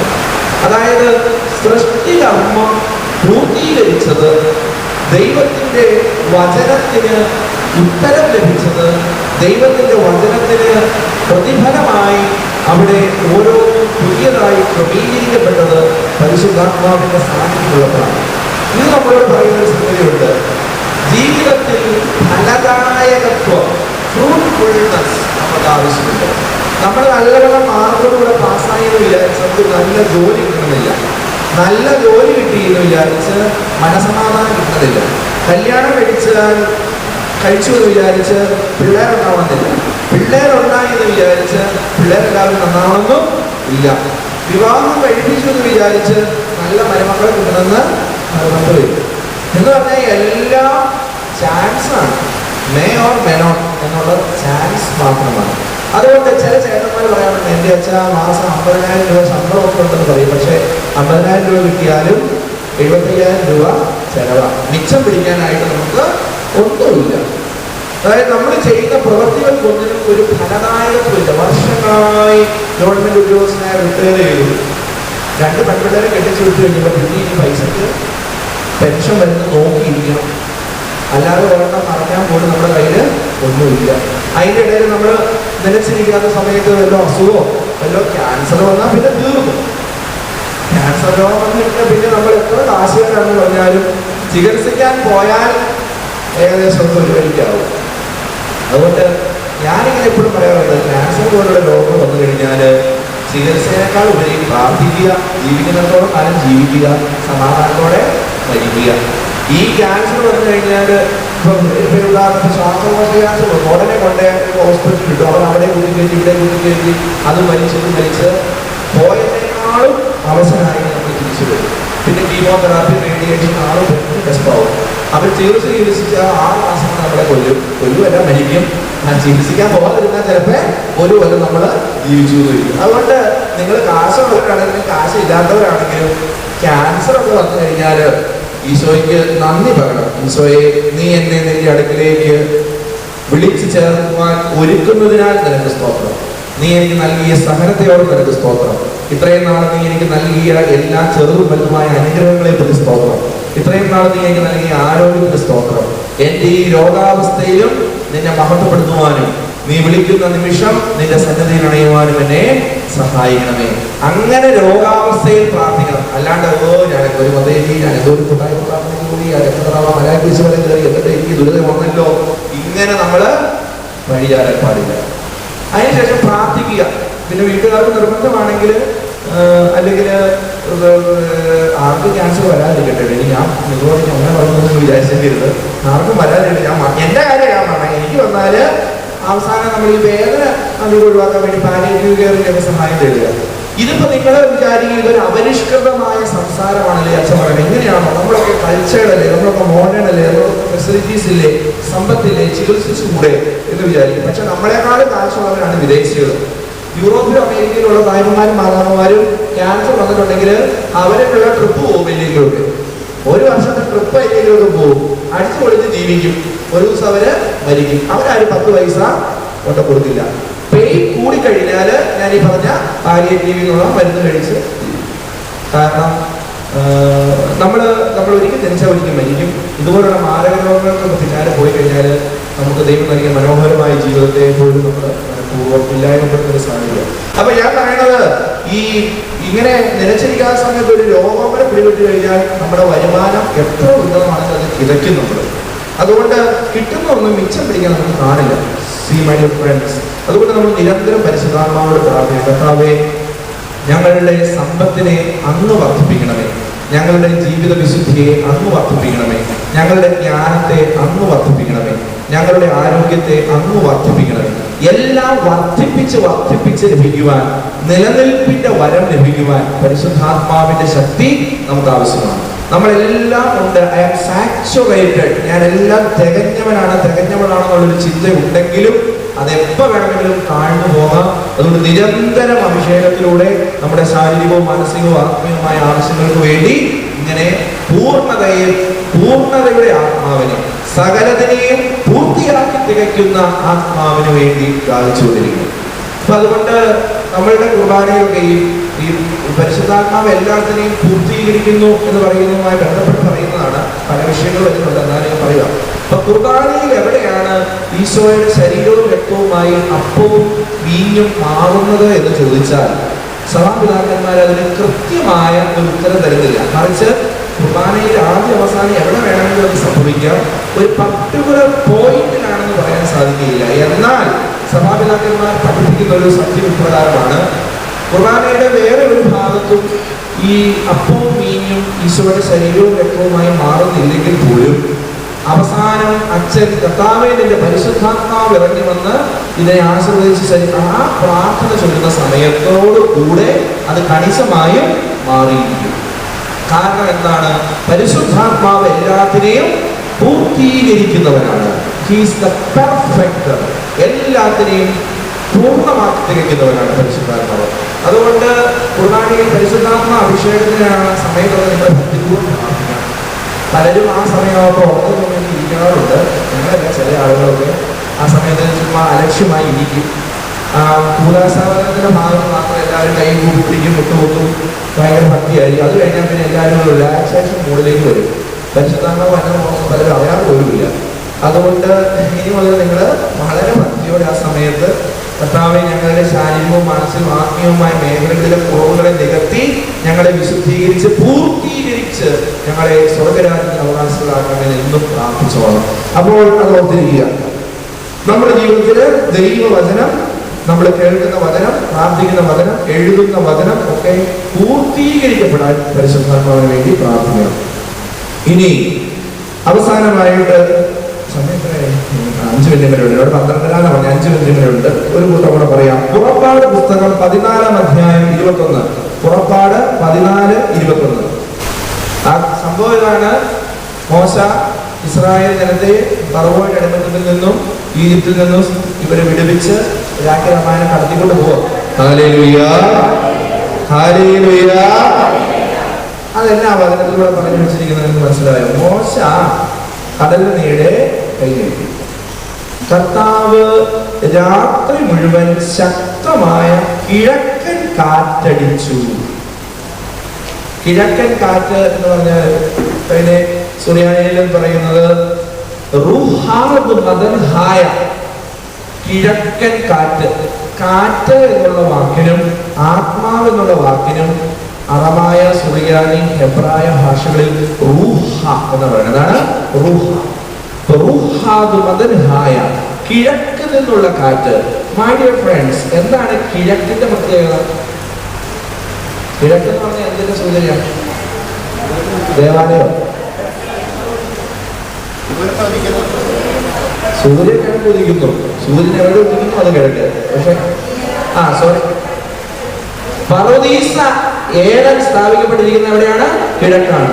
മനുഷ്യപുത്രന്റെ രണ്ടാമത്തെ ആഗമനം കിഴക്ക് നിന്ന് പടിഞ്ഞാറോട്ടേക്കുള്ള ഒരു വികൽപ്പനം പോലെ ആയിരിക്കുന്നത്. കിഴക്ക് നിന്നുള്ള കാറ്റ്, പറുദീസായിൽ നിന്നുള്ള കാറ്റ്. പറുദീസായിൽ സ്വർഗത്തിൽ ആര് വസിക്കുന്നു? പരിശുദ്ധാത്മാവ്. അപ്പോൾ യഥാർത്ഥത്തിൽ അന്ന് പിതാവായ ദൈവം അവിടെ അയച്ച കാറ്റ് ആരായിരുന്നു? പരിശുദ്ധാത്മാവ്. ആ പരിശുദ്ധാത്മാവ് രാത്രി മുഴുവനും ആ കടലിനെ പിടിച്ച് പുറകോട്ടേക്ക് മാറ്റി കടൽ വരണ്ട ഭൂമിയായി വെള്ളം വിഭജിക്കപ്പെട്ടു. മോശയും ഇസ്രായേലിനെയും കൂടായതിന്റെ നടുക്കോടെ കടന്നുപോയി. ഹല്ലേലൂയ. പ്രിയമുള്ള സഹോദരങ്ങളെ, പരിശുദ്ധാത്മാവ് നമ്മുടെ മേൽ വന്നു കഴിയുമ്പോൾ അടഞ്ഞ പല വാതിലുകളും തുറക്കപ്പെടും. അടഞ്ഞ പല മതിലുകളും തുറക്കപ്പെടും. വഴി സുഗമമാകും. നമ്മൾ എത്തേണ്ടിടത്ത് സുരക്ഷിതമായി എത്തും. പലർക്കും ബന്ധനങ്ങളാണ്, ബ്ലോക്കാണ്, അതാണ് ഇതാണ് നമ്മൾ പറഞ്ഞുകൊണ്ട് കാര്യമില്ല. ആ ബ്ലോക്കുകൾ മാറണമെങ്കിൽ, അസാധ്യമെന്ന് നമ്മൾ വിചാരിക്കുന്ന കാര്യങ്ങൾ സാധ്യമാകണമെങ്കിൽ പരിശുദ്ധാത്മ നിറവ് ആവശ്യമാണ്. അതുകൊണ്ട് വേണം നമ്മൾ ഈ ആത്മാഭിഷേകത്തിന് വേണ്ടി പ്രാർത്ഥിക്കാൻ. And at the end of the session ഞാൻ ഒരു പദം പറയുന്നു. ലൂക്ക 1:41. ലൂക്ക 1:41. അത് നമ്മുടെ എലിസബത്തുമായിട്ടുള്ള സംഭവമാണ്. ലൂക്ക 1:41. മറിയത്തിന്റെ അഭിവാദന സ്വരം. ആ മറിയത്തിന്റെ അഭിവാദന സ്വരം കേട്ട ഉടനെ എലിസബത്തിന്റെ ഉദരത്തിൽ ശിശു കുതിച്ചുചാടി. Very good. എലിസബത്ത് പരിശുദ്ധമായി പറഞ്ഞ മൈ ഡിയർ ഫ്രണ്ട്സ്, ചില മനുഷ്യർ നമ്മുടെ വീട്ടിൽ കയറി വരുമ്പോഴത്തേക്ക് നമ്മൾ പറയും, ഓ ആ കള്ള വരുന്നുണ്ട്, അല്ലെങ്കിൽ ആ കാർന്നോർ വരുന്നുണ്ട്, ഓ ഇപ്പൊ ഒന്നാം തീയതി ഇങ്ങനെയാണുള്ള വലുതാലം വെച്ച് കയറുന്നത്. നിങ്ങൾ പറയല്ല, പക്ഷെ പല ചേച്ചിമാരും ചേട്ടന്മാരും ഉണ്ട്, ഇല്ലേ? കാരണം വേറെ ഒന്നുമല്ല, ചിലരൊക്കെ വീട്ടിൽ വന്നേച്ച് പോയി കഴിഞ്ഞാൽ പിന്നെ ഒരു ഗതി കാണില്ല, ഒരു വൃത്തിയൊക്കെ പ്രശ്നമാണ്. അല്ലെങ്കിൽ ചില മനുഷ്യര് പള്ളിയിൽ പോകുമ്പോഴാണെങ്കിൽ പോലും ആ പെണ്ണുമ്പോൾ ഈ വഴിക്ക് വന്നിട്ടുണ്ടെങ്കിൽ ഞാൻ ഈ വഴിക്ക് പോകുമെന്ന് പറയുന്ന യേശുവാനെ കണ്ടിട്ടുണ്ട്. അതിനെ കണ്ടാൽ അന്ന് പ്രശ്നമാണ്, അല്ലേ? ഒരു വഴിക്ക് പോകുമ്പോൾ അയാളെ കണ്ടേച്ച് പോയാൽ അന്ന് വണ്ടി ഇടിച്ചില്ലെങ്കിൽ ഭാഗ്യം എന്നൊക്കെ പറയാറുണ്ട് നമ്മൾ. സത്യമായ അങ്ങനെയൊന്നും പറയണത് ശരിയല്ലെങ്കിൽ പോലും നമ്മൾ മനസ്സിലാക്കേണ്ട സംഗതിയുണ്ട്. എന്റെ സാന്നിധ്യം വേറൊരു വ്യക്തിക്ക് അത് സ്നേഹമായി സന്തോഷമായി മാറുന്നുണ്ടോ? പരിശുദ്ധ അമ്മ എലിസബത്തിനെ കണ്ടപ്പോൾ പരിശുദ്ധ അമ്മയുടെ കയ്യിലിരിക്കുന്ന മുട്ടായി പാക്കറ്റ് കണ്ടോണ്ടാണോ തുള്ളിച്ചാടിയത്? ആണോ? അല്ല. മറിച്ച് തുള്ളിച്ചാടാനുള്ള കാരണം എന്തായിരുന്നു? പരിശുദ്ധ അമ്മയെ ആര് നിറഞ്ഞിരുന്നു? പരിശുദ്ധാത്മാവ് നിറഞ്ഞിരുന്നു. ചില വ്യക്തികൾ നമ്മുടെ അടുക്കൽ വരുന്നത് നമുക്ക് ഒത്തിരി ഇഷ്ടമാണ്. ചില ആളുകളുടെ അടുക്കൽ നമ്മൾ സംസാരിച്ചുകൊണ്ടിരുന്നാൽ നമുക്ക് അവിടെ പോകാൻ പോലും തോന്നില്ല. അല്ലെ 2 മണിക്കൂർ പ്രസംഗിച്ചാലും അയ്യോ പെട്ടെന്ന് പോയല്ലോ എന്ന് വെച്ചിട്ട് നമുക്ക് പിന്നെ തോന്നും. കാരണം അവർ നമ്മളുമായിട്ടുള്ള വേവലത്ത് സെയിമാണ്, ഹൃദയ ഐക്യം അവിടെ ഉണ്ട്. അതിന്റെ കാരണം രണ്ടുപേരിലും പോസിറ്റീവ് എനർജി ഉണ്ട്. നമ്മൾക്ക് മറ്റുള്ളവർക്ക് പോസിറ്റീവ് എനർജി കൊടുക്കാൻ സാധിക്കുന്നുണ്ടോ? അത് വളരെ പ്രധാനപ്പെട്ട. പ്രത്യേകിച്ച് നമ്മൾ കുടുംബത്തിൽ ജീവിക്കുമ്പോൾ, ഇടവക സമൂഹത്തിൽ ജീവിക്കുമ്പോൾ നമ്മളുടെ സംസാരം ഒരാളെ വേദനിപ്പിക്കുന്ന, കുത്തുവാക്ക് പറഞ്ഞ് ഓടിക്കുന്ന, അല്ലെങ്കിൽ ആളുകളെ അവഗണിക്കുന്ന അങ്ങനെ ഒരു ശൈലിയിൽ മാറുന്നത്. അത് ഞങ്ങൾ അച്ഛന്മാരെ ശ്രദ്ധിക്കണം. അച്ഛന്മാർ കൂടുതൽ ശ്രദ്ധിക്കണം. കന്യാസ്ത്രന്മാർ അച്ഛന്മാരോട് കൂടുതൽ ശ്രദ്ധിക്കണം. നിങ്ങൾ അൽമായക്കാർ ശ്രദ്ധിക്കണം വീട്ടിൽ.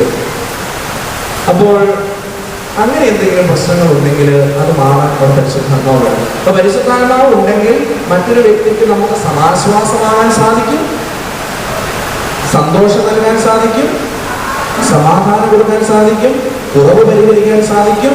അവസാനം പോരുമ്പോൾ ആ വ്യക്തിക്ക് പരിശുദ്ധാത്മാവിനെ കൂടെ കൊടുക്കാൻ സാധിക്കും. അതാണ് വലിയ കാര്യം. നമ്മളുടെ വാക്ക് പ്രവൃത്തി ഒരാളെ പ്രചോദിപ്പിച്ചു കഴിഞ്ഞാൽ, ഓ എന്നാ പള്ളിയിൽ ഒന്ന് പോയേക്കാം, എന്നാ ഒന്ന് കുമ്പസാരിച്ചേക്കാം, എന്നാൽ ഒരു കൂട്ടായ്മയിലേക്ക് പോയേക്കാം, എന്നാൽ ഒരു പുറത്ത് ചൊല്ലിയേക്കാം എന്നൊരു ചിന്ത നമ്മുടെ മക്കൾക്കോ കൂട്ടുകാർക്കോ അയൽവക്കക്കാർക്കോ ആർക്കെങ്കിലും തോന്നിപ്പിച്ചാൽ അത് നമ്മുടെ വിജയമാണ്. ഹല്ലേലൂയ.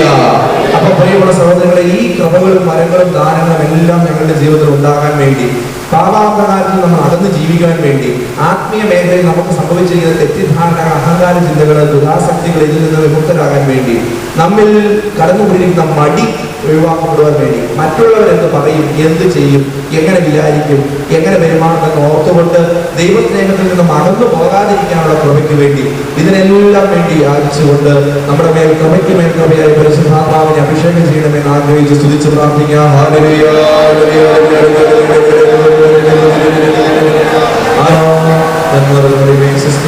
ിലൂടെ സ്ത്രീയുടെ അനുഗ്രഹിക്കപ്പെടുവാനായി അനുഗ്രഹിക്കപ്പെടുവാനാവുന്നു.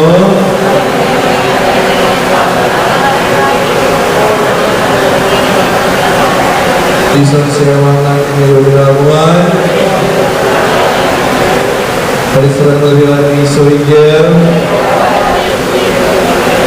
ഞാൻ സിംഹാസനമേ ഈശോ